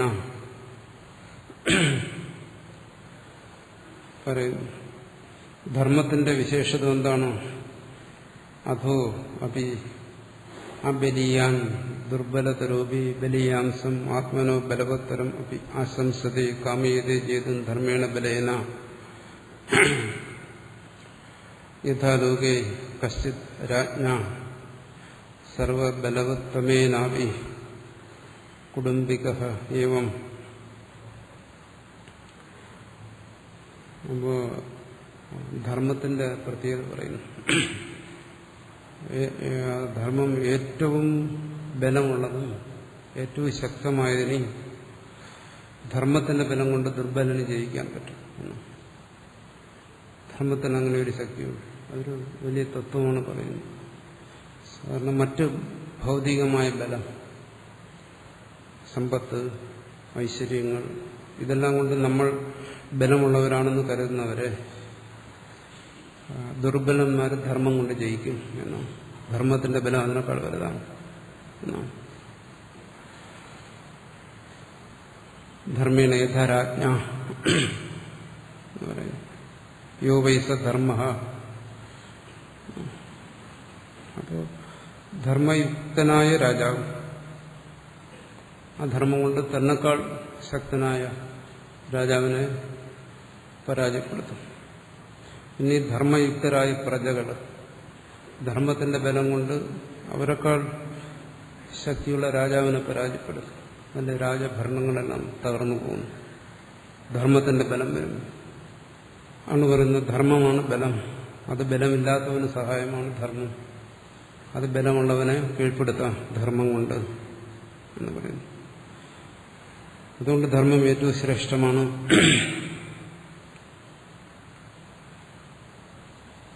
യോ വൈ സധർമ്മ സത്യം വൈ തത്.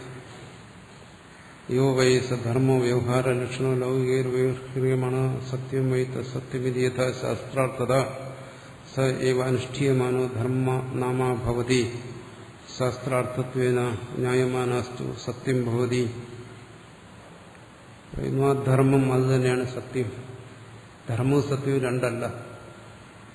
ധർമ്മം ശാസ്ത്രത്തിൽ പറയുന്നു ഇന്നതിന് ധർമ്മമാണ്. ഇവിടെ ഭാഷ്യകാരൻ പറയുന്നു ആ ധർമ്മത്തെ ഒരാൾ അനുഷ്ഠിക്കുമ്പോൾ അതിനെ തന്നെ സത്യം എന്ന് പറയുന്നു. അവൻ സത്യത്തെ അനുഷ്ഠിക്കുന്നു എന്ന് പറയുന്നു. അതുകൊണ്ടാണ് പറഞ്ഞത് സത്യം കൊണ്ട് ദുർബലന്മാർക്കും ബലവാന്മാരെ ജയിക്കാം. ധർമ്മം കൊണ്ടും ഏതോ ധർമ്മസ്തോ ജയ എന്നെല്ലാം പറയുന്നതാണ്. അധർമ്മികൾക്ക് ശക്തി കൂടിയിരിക്കും. അവർക്കെല്ലാം ഉണ്ടാവും. പക്ഷെ അവസാനം ജയം ധർമ്മത്തിൻ്റെതായിരിക്കും. ദുർബലന്മാരെ അധർമ്മികളെ ധർമ്മം കൊണ്ട് ജയിക്കും. അത് ഇതിന്റെ ഏതോ ധർമ്മസ്തോ ജയ എന്നൊക്കെ പറയുന്നതിന്റെ പ്രമാണം ഇതാണ്.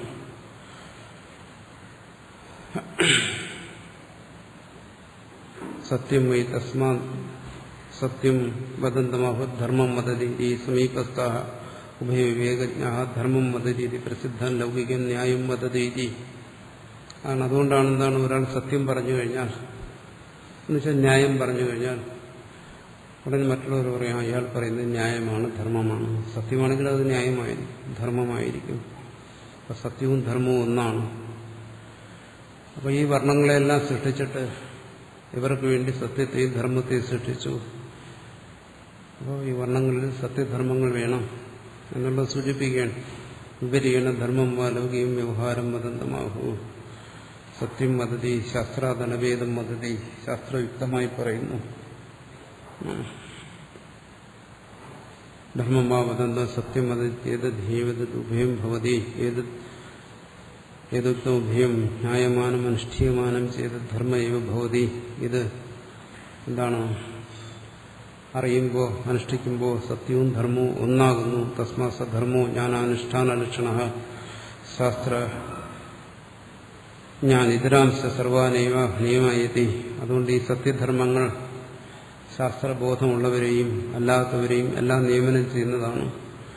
തസ്മാ സ ക്ഷത്രസ്യാപി ക്ഷത്രം അധഃ തദഭിമാനോ അവിദ്വാൻ തദ്വിശേഷാനുഷ്ഠാനായ ബ്രഹ്മക്ഷത്രശൂദ്ര നിമിത്ത വിശേഷം അഭിമന്യത്തെ. ഇവിടെ ഭാഷ്യകാരൻ പറയുന്നു ഇതെല്ലാം എന്തായാലും ശാസ്ത്ര നിശ്ചയിക്കുന്ന കാര്യങ്ങളല്ലേ. അപ്പോൾ തദഭിമാനോ അവിദ്വാൻ. അപ്പോൾ ശാസ്ത്രാനുസാരിയായ കർമ്മങ്ങളിലേക്ക് വരുമ്പോൾ അത് അവിദ്വാന്റെ കർമ്മമാവും. അതുകൊണ്ട് ഭാഷ്യകാരൻ അങ്ങനെ പറയുന്നു, തദ്വിശേഷാനുഷ്ഠാനായ ബ്രഹ്മക്ഷത്ര ശൂദ്ര. അപ്പൊ ഈ കർമ്മങ്ങളെ, അത് കർമ്മങ്ങളെന്ന് ചിന്തിക്കുമ്പോൾ അതിനെ അനുഷ്ഠിക്കുന്നതിന് വേണ്ടിയിട്ടാണ് ബ്രഹ്മക്ഷത്ര ശൂദ്ര ഈ ഭേദത്തെ സൃഷ്ടിച്ചത്. താനുജ നിസർഗദേവ കർമാധികാര നിമിത്തം. അപ്പൊ ഈ ബ്രഹ്മക്ഷത്രാദിഭേദം ശരിയാണ്. ആ ഒരു കാലത്തിൽ, വൈദികമായ കാലത്തിൽ ബ്രഹ്മക്ഷത്ര ശൂദ്രഭേദമനുസരിച്ചിട്ടാണ് കർമ്മങ്ങൾ ചെയ്തിരുന്നത്. അവരാണ് കർമ്മത്തിന് അധികാരികളായിരുന്നത്. അതിനെ പറയുന്നു.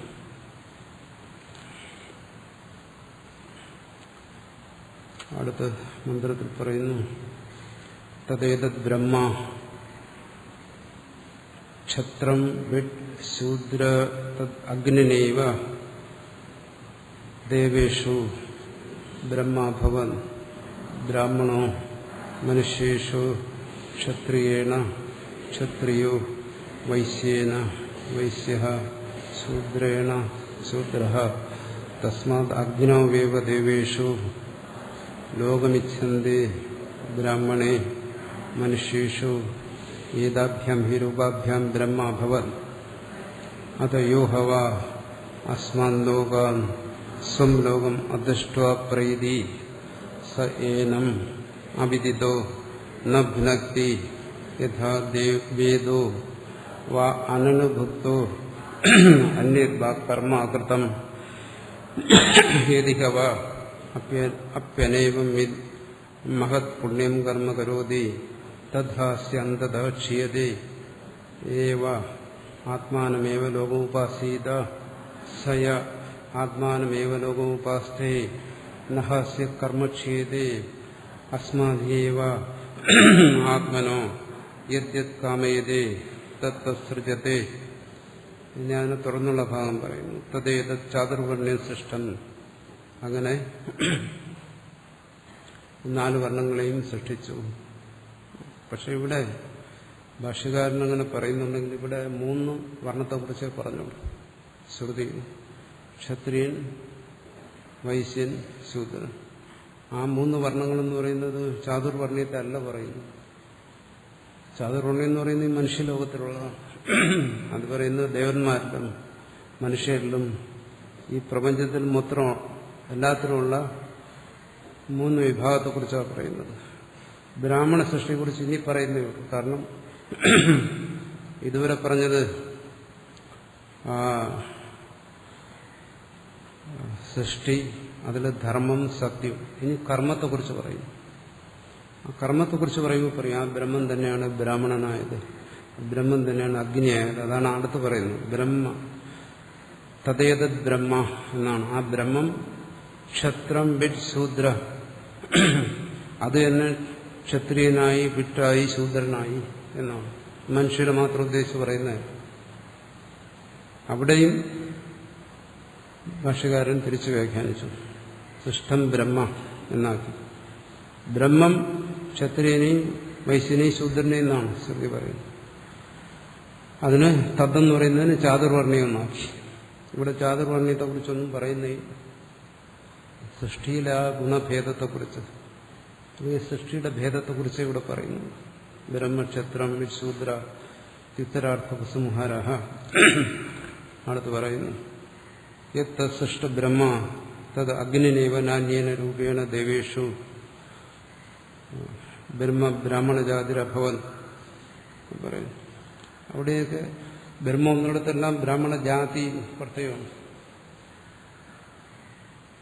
തത് അഗ്നിനൈവ ദേവേഷു, അത് ദേവന്മാരിൽ എന്ത് ചെയ്തു? അത് തന്നെ അഗ്നി രൂപത്തിൽ. അവിടെയും ദേവത ഉദ്ദേശിച്ച് പറയുന്നു. ഭൂലോകത്തിൽ അത് അഗ്നിയായിട്ട് ബ്രഹ്മ അഭവ എന്ന് പറയുന്നു. അഗ്നി എന്ന് പറഞ്ഞാൽ ഈ ഭൗതികമായ അഗ്നി എടുക്കാം, ദേവതയെടുക്കാം. കാരണം ഇവിടെ ഭൗതികമായ അഗ്നിയിൽ ഹവിസർപ്പിക്കുമ്പോൾ അവിടെ അത് സ്വീകരിക്കാൻ ഒരു ദേവത വേണം. അപ്പം ദേവലോകത്തിൽ അത് ആ ഇവിടെ ചെയ്യുന്ന കർമ്മത്തിന്റെ ഫലത്തെ സ്വീകരിക്കുന്ന ദേവത അഗ്നി. ഇവിടെ ഹവിസിന്റെ ആധാരമായ അഗ്നി. ബ്രാഹ്മണ മനുഷ്യർ ഇവിടെയാണ് പറയുന്നത് ബ്രാഹ്മണ സൃഷ്ടിയെക്കുറിച്ച്. അഗ്നിയും ബ്രാഹ്മണനെയും ബന്ധപ്പെടുത്തി പറയും. എന്തുകൊണ്ട്? ഈ വൈദികമായ കർമ്മത്തിൽ പുരോഹിതനായിരിക്കുന്ന ബ്രാഹ്മണനാണ്. അപ്പൊ ബ്രാഹ്മണനും അഗ്നിയുമായിട്ട് ബന്ധമുണ്ട്. ബ്രാഹ്മണൻ ഹവിസ് അഗ്നിയിൽ അർപ്പിക്കുന്നു. അപ്പോൾ അവിടെ ദേവലോകത്തിൽ അത് ദേവതയായി ഹവിസിനെ സ്വീകരിക്കുന്നവനായി, ഭൂലോകത്തിൽ അത് ബ്രാഹ്മണനായി, അതും ബ്രഹ്മത്തിന്റെ സൃഷ്ടിയാണ്. മനുഷ്യേഷു പ്രത്യേകം പറയുന്നു, മനുഷ്യരിൽ ബ്രാഹ്മണനായി. അതിവിടെ പറയുന്നു. ക്ഷത്രിയേണു ക്ഷത്രിയോ, ഇനി മനുഷ്യരുടെ കാര്യം പറയുന്നു. നേരത്തെ പറഞ്ഞെല്ലാം ദേവ കാര്യങ്ങളാണ്. ദേവന്മാരിലുള്ള ബ്രാഹ്മണ ക്ഷത്രിയ വൈശ്യഭേദമോ പറഞ്ഞു. ഇനി മനുഷ്യകാര്യം എടുത്തു പറയുന്നു. മനുഷ്യരിലെങ്ങനെയാണ് ക്ഷത്രിയാണ്, ക്ഷത്രിയ ധർമ്മത്തോടുകൂടി, ആ ധർമ്മത്തോടുകൂടി ക്ഷത്രിയൻ എന്ന വിഭാഗം പറഞ്ഞല്ലോ. ഇതെല്ലാം ഒന്ന് മനുഷ്യരിങ്ങനെ പല ഗോത്രങ്ങളായി തിരിഞ്ഞിരുന്നപ്പോൾ ഓരോ ഗോത്രങ്ങൾക്കും ഓരോ സവിശേഷതകളുണ്ടായിരുന്നു. കർമ്മങ്ങൾ, പൗരോഹിത്യ കർമ്മങ്ങൾ ചെയ്യുന്ന ഒരു ഗോത്രം, ഒരു ബ്രാഹ്മണർ, ക്ഷത്രധർമ്മത്തെ അതിന്റെ ഗോത്രം, വൈശ്യധർമ്മത്തെ പരിപാലിക്കുന്ന ഗോത്രം. അതുകൊണ്ട് ഓരോന്നും എടുത്ത് പറയുന്നു. വൈശ്യേന വൈശ്യ, വൈശ്യധർമ്മത്തിൽ വൈശ്യനായി. ഇത് മനുഷ്യര്. ശൂദ്രേണ ശൂദ്ര, ശൂദ്രധർമ്മത്തിൽ ശൂദ്രനായി. തസ്മാത് അഗ്നാവേവ ദേവേഷു ലോകമിച്ഛന്തേ ബ്രാഹ്മണേ മനുഷ്യേഷു പറയുന്നു. ഭാഷകാരൻ പറയുന്നു ബ്രാഹ്മണ രൂപേണ മനുഷ്യേഷു ബ്രഹ്മാഭവൻ. മനുഷ്യരിൽ ബ്രാഹ്മണ രൂപത്തിൽ ആ ബ്രഹ്മം വന്നു. ഇതരേഷു വർണ്ണേഷു വികാരാന്തരം പ്രാപ്യ ക്ഷത്രിയേണ ക്ഷത്രിയോ അഭവത് ഇന്ദ്രാദി ദേവതാധിഷ്ഠിതോ. അവിടെ ഭാഷ്യകാരന്റെ വ്യാഖ്യാനം നോക്കണം. ബ്രാഹ്മണ സ്വരൂപേണ മനുഷ്യരിൽ, ശ്രുതിയിൽ പറയാത്ത കാര്യമാണ്. ബ്രഹ്മം മനുഷ്യരിൽ വന്നപ്പോൾ ശരിക്കും ബ്രാഹ്മണനായി തന്നെ വന്നു, ഒരു വ്യത്യാസവും കാണിച്ചില്ല. പക്ഷെ ഇതരേഷു വർണ്ണേഷു വികാരാന്തരം പ്രാപ്തി, മറ്റു വർണ്ണങ്ങളിൽ വന്നപ്പോൾ ബ്രഹ്മരൂപം മാറി. എങ്ങനെ? ക്ഷത്രിയേണ ക്ഷത്രിയ ഭോ, ഇന്ദ്രാദി ദേവതാധിഷ്ഠിതോ, വൈശ്യേന വൈശ്യ, ശൂദ്രേണ ശൂദ്ര. ഈ ബ്രഹ്മം സൃഷ്ടിച്ചപ്പോ ബ്രാഹ്മണനായപ്പോൾ നേരിട്ട് ബ്രഹ്മം സമം ബ്രാഹ്മണൻ അങ്ങനെ വന്നു. വൈശ്യനും ശൂദ്രനും ഒക്കെ ആയപ്പം വികാരാന്തരം പറക്കുകയാണ്, വേറെ രൂപത്തിൽ വന്നു. ശ്രുതി പറയുന്നതല്ല. അപ്പൊ അതിന്റെ എന്താ അങ്ങനെ വ്യാഖ്യാനിക്കുന്നതിന്റെ ഉദ്ദേശം എന്താ? അതിന്റെ താല്പര്യം? മനുഷ്യേഷു ബ്രാഹ്മണ സ്വരൂപേണ, അങ്ങനെ. അപ്പോൾ ബ്രാഹ്മണം എന്ന് പറഞ്ഞാൽ ബ്രഹ്മം തന്നെ, ഒരു മാറ്റമില്ല. പക്ഷെ ക്ഷത്രിയനെന്നോ വൈശ്യനെന്നോ പറഞ്ഞാൽ ബ്രഹ്മമല്ല, കുറച്ച് വ്യത്യാസപ്പെടുത്തി ബ്രഹ്മം. എന്താ വ്യത്യാസപ്പെടുത്തിയെന്നറിയില്ല. വികാരാന്തരം പ്രാപ്തിയെന്നേ പറഞ്ഞിട്ടുള്ളൂ. ബ്രഹ്മ അതിന്റെ സ്വഭാവം തന്നെ മാറ്റിക്കളഞ്ഞു എന്നാണ്. ഇത് ശ്രുതി പറയാത്ത കാര്യമാണ്. ശ്രുതി പറയുന്നത് എന്താണ്? ആ ബ്രഹ്മം തന്നെയാണ് ക്ഷത്രിയനും വൈശ്യനും ശൂദ്രനുമായത്. അത് ദേവതാ രൂപത്തിലായി. ഇവിടെ പറയുന്നത് മനുഷ്യരൂപത്തിലായി. മനുഷ്യരിൽ ബ്രാഹ്മണനായിരിക്കുന്നു. അത് തന്നെ ഇവിടെ വേദത്തില് അഗ്നിക്ക് പ്രാധാന്യമുണ്ട്, കർമ്മത്തിന് പ്രാധാന്യമുണ്ട്. അവിടെ ബ്രാഹ്മണനും പ്രാധാന്യമുണ്ട്. കാരണം അവിടെ ബ്രാഹ്മണനാണല്ലോ പുരോഹിതൻ. അപ്പൊ യാഗകർമ്മത്തെ സംബന്ധിച്ച് അഗ്നിക്കും ബ്രാഹ്മണനും പ്രാധാന്യമുണ്ട്.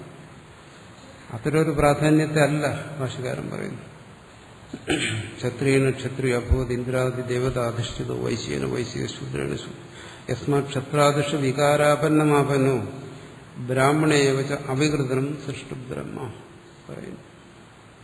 ക്ഷത്രിയനും വൈശ്യനും ഒക്കെ ആയപ്പോ ബ്രഹ്മത്തിന് വികാരാന്തരം വന്നു. ബ്രഹ്മം മാറി. എങ്ങനെ മാറി എന്നറിയത്തില്ല, എന്തോ ഒരു മാറ്റം വന്നെന്നോ. പക്ഷെ ബ്രാഹ്മണേവച അവികൃതം, ബ്രാഹ്മണത്തിൽ ബ്രാഹ്മണന്റെ ഒറിജിനൽ ബ്രഹ്മം തന്നെ, ഒരു വ്യത്യാസമില്ല. അവികൃതം സൃഷ്ട ബ്രഹ്മ. അപ്പൊ സൃഷ്ടാവ് സൃഷ്ടിച്ചപ്പോഴും ബ്രാഹ്മണനായപ്പോൾ മാറിയില്ല. ബ്രഹ്മ മാറാതെ എങ്ങനെ ബ്രാഹ്മണനായി എന്ന് ചോദിച്ചാൽ ഉത്തരം പറയാൻ പ്രയാസമാണ്. തലയും കാലും വാലും ഒക്കെയുള്ള രൂപത്തെ പ്രാപിക്കുമ്പോൾ, നാനാരൂപത്തെ പ്രാപിക്കുമ്പോൾ ബ്രാഹ്മണനാകുമ്പോൾ മാത്രം ഒരു മാറ്റം വന്നില്ലെന്ന് പറഞ്ഞു. ബ്രഹ്മത്തിന് കണ്ണും മൂക്കും തലയും കാലും ചെവിയും ശരീരവും ഒന്നുമില്ല അവിടെ. അവികൃതം എന്നാണ്, ഒരു മാറ്റവും വന്നില്ല സത്യദാനന്ദ രൂപത്തിൽ തന്നെ. പക്ഷെ ബാക്കിയുള്ളിടത്തൊന്നും മാറി. ഇത് ശ്രുതി പറയുന്നതാണോ? അല്ല. ശ്രുതിയിൽ ശൂദ്രേണ ശൂദ്ര, ശൂദ്രരൂപത്തിൽ തന്നെ ശൂദ്രൻ വന്നു. ദേവേഷു ലോകമിച്ഛന്തേ ബ്രാഹ്മണേ മനുഷ്യേഷു ഏതാഭ്യാം രൂപാഭ്യാം ഹി ബ്രഹ്മാഭൂ. അവിടെ പറയുന്നത് എന്താണോ? ദേവേഷു ലോകേഷു ഇച്ഛന്തേ. ഇവിടെ വൈദികമായ കർമ്മങ്ങൾ ചെയ്ത് പരലോകത്തെ പ്രാപിക്കുന്നവർക്ക് വേണ്ടി, അതിനെ ആഗ്രഹിക്കുന്നവർക്ക് വേണ്ടി ആ ബ്രഹ്മം ബ്രാഹ്മണനായും എന്ന് വെച്ചാൽ പുരോഹിതനായും അഗ്നിയായും വന്നു, ബ്രഹ്മഭവത് എന്നാണ് ശ്രുതി പറയുന്നത്. അത് ശരിയുമാണ്. കാരണം കർമ്മം ചെയ്യണമെങ്കിൽ അഗ്നി വേണം, പുരോഹിതനും വേണം. പക്ഷെ അതാർക്കു വേണ്ടി? പരലോകത്തെ ആഗ്രഹിക്കുന്നതിന് വേണ്ടി. ദൈവേഷ ലോകമിച്ഛന്തേ, ഇതേ ശ്രുതി പറയുന്നത്. അത് ശരിയാണ്. താൻ പുരോഹിതനില്ലാതെ കർമ്മം നടക്കും, അഗ്നിയില്ലാതെ കർമ്മം നടക്കും. അപ്പോൾ അവർക്ക് വേണ്ടിയിട്ട് പുരോഹിതനായി വന്നതും ആ ബ്രഹ്മം തന്നെ, അഗ്നിയായി വന്നതും ബ്രഹ്മം തന്നെ, പൃഥ്വിയായി വന്നതും ബ്രഹ്മം തന്നെ. അവിടെ ശ്രുതിയുടെ കാഴ്ചപ്പാടിൽ പക്ഷഭേദമില്ല. ഇത് ഞാൻ പറയുന്നതല്ല. ഈ വ്യാഖ്യാനം ഇങ്ങനെ പോകുമ്പോൾ ഇതിന്റെ വ്യാഖ്യാനത്തിൽ സുരേശ്വരാചാര്യ പറയുന്നുണ്ട്, ഇവിടെ പക്ഷപാതം കാണരുത്. ഇങ്ങനെ പറയുന്നിടത്ത് പക്ഷപാതം എന്ന് വെച്ചാൽ ശ്രുതിയിലില്ല. പിന്നെ പക്ഷപാതം കാണരുതെന്ന് പറഞ്ഞ ആരും ഉദ്ദേശിച്ച്? ഭാഷ്യകാരനെ ഉദ്ദേശിച്ച്, ഗുരുവിനെ ഉദ്ദേശിച്ചാ പറഞ്ഞു. എന്നുവെച്ചാൽ ഇതിന്റെ ശ്രുതിക്ക് അങ്ങനെ പക്ഷഭേദമില്ല. കാരണം അവിടെ ഗീതാവാക്യങ്ങൾ, അതിന്റെ സാരവും വാർത്തികാരം പറയുന്നു. ശുനിചൈവ സ്വപാകൈജ പണ്ഡിത സമദർശന. ബ്രഹ്മത്തിന് അങ്ങനെ വ്യത്യാസമൊന്നുമില്ല. അതേ ബ്രഹ്മം തന്നെയാണ് ശോവായും ബ്രാഹ്മണനായും ഇരിക്കുന്നത്. അതുകൊണ്ട് ഈ പറയുന്ന ഭാഗം എന്താണ്, പക്ഷഭേദം കാണിക്കാൻ വേണ്ടിയിട്ട് വ്യാഖ്യാനിക്കരുത് എന്ന് ഈ വ്യാഖ്യാനത്തെ തുടർന്നു. കാരണം വാർത്തികം എന്ന് പറയുന്ന ഭാഷ്യത്തിന്റെ വ്യാഖ്യാനമാണ്. അപ്പം ഇവിടെ പറയുന്ന ഈ ഭാഷ്യഭാഗങ്ങളെ വാർത്തികാരൻ ഇതുപോലെ തന്നെ വ്യാഖ്യാനിച്ചിട്ട് അവസാനം ഒരു 2-3 ശ്ലോകങ്ങൾ കൂട്ടിച്ചേർത്ത് അവിടെ പറയുന്നുണ്ട്, ഈ വ്യാഖ്യാനം ഒരിക്കലും അങ്ങനെ ഭേദദൃഷ്ടിക്ക് വേണ്ടിയിട്ടല്ല. ഗീതയിലും പറയുന്നുണ്ട്. ഇതുകൊണ്ട് ഉദ്ദേശിക്കുന്നത് സൃഷ്ടി സമമാണ്, സൃഷ്ടിയിൽ യാതൊരു വ്യത്യാസമില്ല, ബ്രഹ്മത്തിന്റെ സൃഷ്ടി തന്നെയാണ് എന്ന് എടുത്തു പറയുന്നത് അതിനു മുമ്പ് തന്നെ എന്താണ്, ശ്രുത്യ വിരുദ്ധ്യത, ഈ വ്യാഖ്യാനം ശ്രുതിക്ക് വിരുദ്ധമാണെന്ന് പറഞ്ഞതിന് ശേഷമാണ്. അപ്പോൾ ഈ ഒരു വ്യാഖ്യാനം അതിനെ തന്നെ ആനന്ദഗിരിയും വാർത്തികത്തിന്റെ വ്യാഖ്യാനത്തെ സമർത്ഥിക്കുന്നുണ്ട്. ഇവിടെ എന്താണ്, ഉച്ചനീചത്വം കാണിക്കാൻ വേണ്ടിയിട്ടല്ല. ബ്രാഹ്മണനായി ബ്രഹ്മം വന്നു, അഗ്നിയായി വന്നു എന്ന് പറയുന്നത് ബ്രാഹ്മണൻ എന്തെങ്കിലും മേൽക്കോയ്മയെ കാണിക്കാൻ വേണ്ടിയിട്ടല്ല. ബ്രഹ്മസൃഷ്ടി എന്നുള്ളതിലേക്ക് എല്ലാം തുല്യമാണ്, അത് തന്നെയാണ് ഇവിടെ ഉദ്ദേശിക്കുന്നതെന്ന് 2 വ്യാഖ്യാതാക്കളും പറയും. ശിഷ്യന്മാർക്ക് വിവേകമുണ്ട്, ഗുരുവിന് വിവേകമില്ല. എന്ത് ചെയ്യാൻ പറ്റും? അതാണ് ഇവിടെ കാണുന്നത്. ദേവാനം മധ്യേ ലോകം കർമ്മഫലം ഇച്ഛന്തി അഗ്നിസംബന്ധം കർമ്മകർത്തോ ഇത്യർത്ഥ തദർത്ഥമേ തദ്ബ്രഹ്മ കർമ്മ അധികരണത്വേന അഗ്നിരൂപേണ ഉപസ്ഥിതം. ആ ബ്രഹ്മം തന്നെ അഗ്നിയായിട്ടിരിക്കുന്നത് കർമ്മത്തിനു വേണ്ടി. തസ്മിൻ അഗ്നു കർമ്മകർത്തോ തദ്ഫലം പ്രാർത്ഥയന്തി ഇത്യുപന്നം.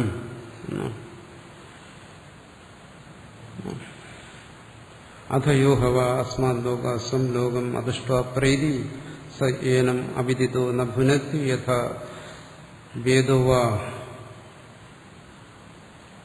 അനനുക്തോ ബ്രാഹ്മണേ മനുഷ്യേഷു. അവിടെ പറയുന്നു. ഭാഷകാരൻ അവിടെ കുറച്ചുകൂടെ വ്യാഖ്യാനിക്കണം. കാരണം ബ്രാഹ്മണൻ എന്നുള്ള ശബ്ദം വന്നാൽ പിന്നെ കുറച്ച് പറയാതിരുന്നാൽ ശരിയാകത്തില്ലല്ലോ. മനുഷ്യാണാം പുനർമധ്യ കർമ്മഫല ഇച്ഛായാം അജ്ഞാതി നിമിത്ത ക്രിയാപേക്ഷ കിം തർഹി ജാതിമാത്ര രൂപ പ്രതിലംഭേനൈവ പുരുഷാർത്ഥ സിദ്ധി. ഇവിടെയാണ് ശിഷ്യന്മാരെല്ലാം ഉടക്കിയത് അവസാനമായിട്ട്. ഈ വാക്യത്തിലാണ് മുഖ്യമായിട്ട്. ബ്രാഹ്മണേ മനുഷ്യേഷു ഇത്രേ പറഞ്ഞുള്ളൂ ശ്രുതി. മനുഷ്യരിൽ ബ്രാഹ്മണനായി വന്നത് ആ ബ്രഹ്മമാണ്. എന്തിന്? ആ കർമ്മഫലത്തെ ആഗ്രഹിക്കുന്നവർക്ക് അതിനെ കൊടുക്കുന്നതിന് ബ്രാഹ്മണന്റെ ആവശ്യം വേണം, കർമ്മം ചെയ്യാൻ. അത് യാതൊരു ദോഷവുമില്ല. പക്ഷെ ഭാഷ്യകാരൻ എങ്ങനെ വ്യാഖ്യാനിച്ചു? ബ്രാഹ്മണാനാം മധ്യേ കർമ്മഫല ഇച്ഛായാം. ബ്രാഹ്മണന്, മനുഷ്യരിൽ വെച്ച് ബ്രാഹ്മണന് കർമ്മഫലത്തിന് ആഗ്രഹമുണ്ടെങ്കിൽ അഗ്നിയാദി നിമിത്ത ക്രിയാപേക്ഷ, അഗ്നിയാദികളൊന്നും വേണ്ട. കിം തർഹി,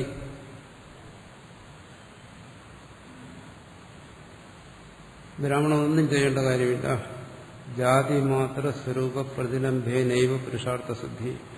ബ്രാഹ്മണൻ എന്ന് പറയുന്ന ആ ജാതിയിൽ ജനിച്ചാൽ മാത്രം മതി, ഒന്നും ചെയ്യേണ്ട കാര്യമില്ല. എന്ത് ഭാഗ്യവാന്മാരാണ്! ജാതി മാത്ര സ്വരൂപ, ഒട്ടും ജാതി തൊട്ട് തീണ്ടിട്ടില്ല എന്ന് പറയുന്ന ആളായി പറയുന്നു. ശങ്കരാചാര്യ ജാതി എന്ന് പറയുന്ന ശബ്ദമേ പറഞ്ഞിട്ടില്ല ഒരിടത്ത്. ചില വിവരമില്ലാത്ത സ്വാമിമാര് പറയുന്നതല്ലേ. ഇവിടെ പറയുന്നത് ജാതി മാത്ര സ്വരൂപ പ്രതിലംഭേനൈവ. ജാതി മാത്ര സ്വരൂപ പ്രതിലംഭം എന്ന് വെച്ചാൽ ആ ജാതിയിൽ മാത്രം ജനിക്കുന്നത് കൊണ്ട്, ഒരു ജാതിയിൽ ജനിക്കുന്നത് കൊണ്ട് മാത്രം പുരുഷാർത്ഥ സിദ്ധിക്ക് മോക്ഷം വരെയുള്ള സിദ്ധിക്കും, വേറൊന്നും ആവശ്യമില്ലെന്നാണ്. ഇത് ശ്രുതി പറഞ്ഞാണെങ്കിൽ ശരി, ശ്രുതി ഉപേക്ഷിക്കാമായിരുന്നു. പക്ഷെ ശ്രുതി പറഞ്ഞിട്ടില്ല, അതുകൊണ്ട് അത് ഉപേക്ഷിക്കാൻ വയ്യ. അപ്പൊ ഭാഷ്യമേ ഉപേക്ഷിക്കാൻ പറ്റും. അത് ജാതി വരുമ്പോൾ ബാക്കിയെല്ലാം മറക്കും. ചിലരുടെ സ്വഭാവം അതാ. ജാതിഭ്രാന്തന്മാർ എത്ര വലിയ തത്വം പറഞ്ഞുകൊണ്ട് വന്നാലും ശരി, ഇതുവരെ എന്ത് വലിയ തത്വങ്ങളാണ് പറഞ്ഞത്. പക്ഷെ ജാതിയുടെ കാര്യം വന്നപ്പോൾ എല്ലാം പുരുഷാർത്ഥത്തിന് ജാതി മാത്രം മതി. അവിടെ ജ്ഞാനം കൊണ്ടേ മോക്ഷം കിട്ടുമെന്ന് പറഞ്ഞാൽ എല്ലാം പോയി. ഇതുവരെ പറഞ്ഞുകൊണ്ടിരുന്നത് എന്താണ്? കർമ്മം കൊണ്ട് കിട്ടത്തില്ല, മറ്റൊന്നുകൊണ്ടും കിട്ടത്തില്ല, ജ്ഞാനം കൊണ്ടേ മോക്ഷം കിട്ടും. ഇപ്പൊ പറയുന്നത് എന്താണ്? ജാതി മാത്രം കൊണ്ട് മോക്ഷം കിട്ടും. പുരുഷാർത്ഥം എന്ന് വരുമ്പോൾ മോക്ഷം വരെ ആയിരുന്നു, അതിന് ജാതി മാത്രം മതി. എത്ര ദേവാധീന പുരുഷാർത്ഥസിദ്ധി തത്രൈവ അഗ്നിയാദി സംബന്ധ ക്രിയാപേക്ഷ പറയുന്നു. ദേവന്മാർക്ക് അധീനമായ പുരുഷാർത്ഥം എന്നുവെച്ചാൽ സ്വർഗവും മറ്റും ദേവന്മാർക്ക് അധീനമായി കിട്ടുന്നിടത്ത് അവിടെയാണ് അഗ്നിയാദി സംബന്ധക്രിയ, അഗ്നിയും മറ്റ് യാഗാദി കർമ്മങ്ങളൊക്കെ ആവശ്യമായി വരുന്നത്. ബ്രാഹ്മണൻ എന്ന് പറയുന്നത് ദേവനെ സൃഷ്ടിച്ചവനാണ്, നേരത്തെ പറഞ്ഞില്ലേ. അപ്പൊ ബ്രാഹ്മണന്റെ ഫലം എന്ന് പറയുന്നത് ദേവന് അധീനമല്ല. അതുകൊണ്ട് ബ്രാഹ്മണന് കർമ്മം ചെയ്ത് ദേവനിലൂടെ ഇത് കിട്ടേണ്ട കാര്യമില്ല. ഇത് വാസ്തവത്തിൽ വേദത്തിന് തന്നെ വിരുദ്ധമായ കാര്യമാണ്, പൂർവ്വമീമാംസയ്ക്കൂടെ വിരുദ്ധമായ കാര്യമാണ്. ഇത് വേദത്തിൽ ഒരിടത്തും പറഞ്ഞിട്ടില്ല. അതുകൊണ്ട് ശങ്കരാചാര്യ ഇതിനുവേണ്ടി ഒരു പ്രമാണം ഉണ്ടാക്കി. സ്മൃതേഷ്ട, ഏത് സ്മൃതിയാണെന്നും ഇനി പോയി അന്വേഷിച്ച് കണ്ടുപിടിക്കണം. ജപ്യ നൈവത് സംസിദ്ധ്യേ ബ്രാഹ്മണോ നാത്ര സംശയ കുര്യാതന്യം നവാകുര്യ മൈത്രോ ബ്രാഹ്മണ ഉച്യതേ. അപ്പോൾ വേദത്തില് കർമ്മങ്ങളുണ്ട്, കർമ്മങ്ങളോട് ഒപ്പം തന്നെ മന്ത്രജപമുണ്ട്. അത് മാനസികമായി ഉച്ചരിക്കുന്നതിനാണ് അവിടെ ജപം എന്ന് പറയുന്നത്. അപ്പോൾ ആ കർമ്മവുമായി ബന്ധപ്പെടുത്തി പറയണം. ആ വൈദിക കർമ്മങ്ങളെ സംബന്ധിച്ചായാലും ശരി, ബ്രാഹ്മണനെ സംബന്ധിച്ചിടത്തോളം മന്ത്രം മനസ്സിൽ ജപിച്ചാൽ മതി. ജപ്യനൈവത് സംസിദ്ധ്യേ, എന്താണ് ഫലം? അതുണ്ടാകും. ബ്രാഹ്മണോ നാത്ര സംശയ, കാര്യത്തിൽ സംശയമൊന്നുമില്ല. ഇവിടെ പറഞ്ഞിട്ടുണ്ടെന്നാണ്. കുര്യാത് അന്യൻ നവാകുര്യ, ചെയ്യുകയോ ചെയ്യാതിരിക്കുകയോ ചെയ്യാം. മൈത്രോ ബ്രാഹ്മണ ഉച്യതേ,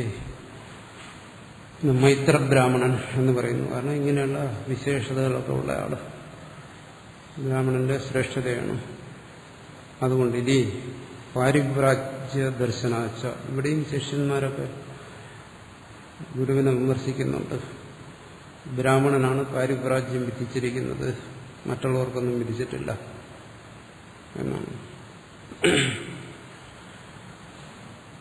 അപ്പം ഇതിനെക്കുറിച്ച് പറയുന്നു. തൊട്ടടുത്ത് ഈ ഭാഷ്യകാരൻ തന്നെ ജനകന്റെ വാക്യം ഉദ്ധരിക്കും. അപ്പോ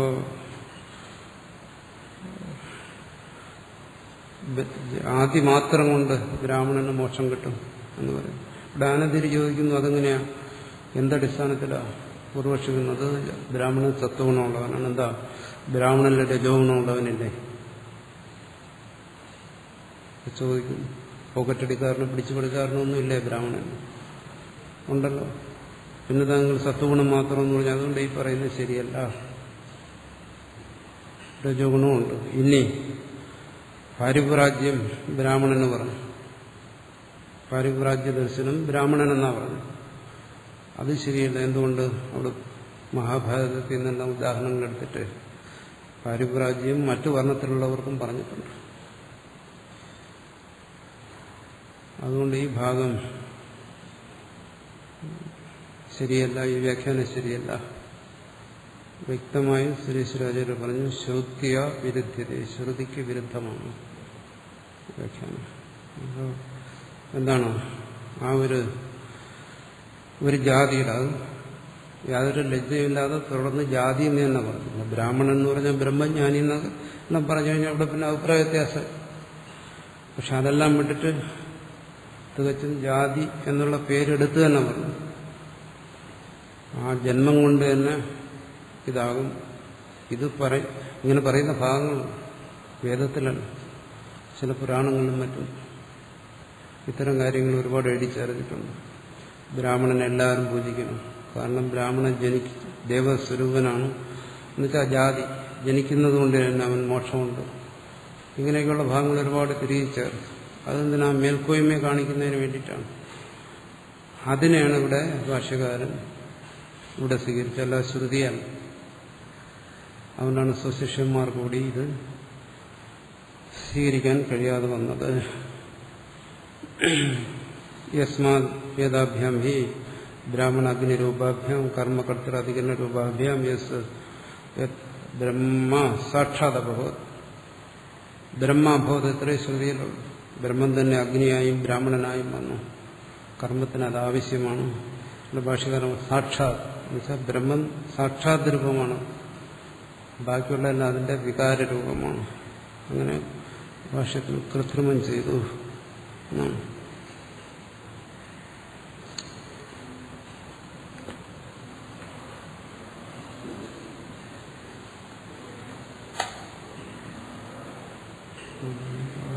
ശിഷ്യരെ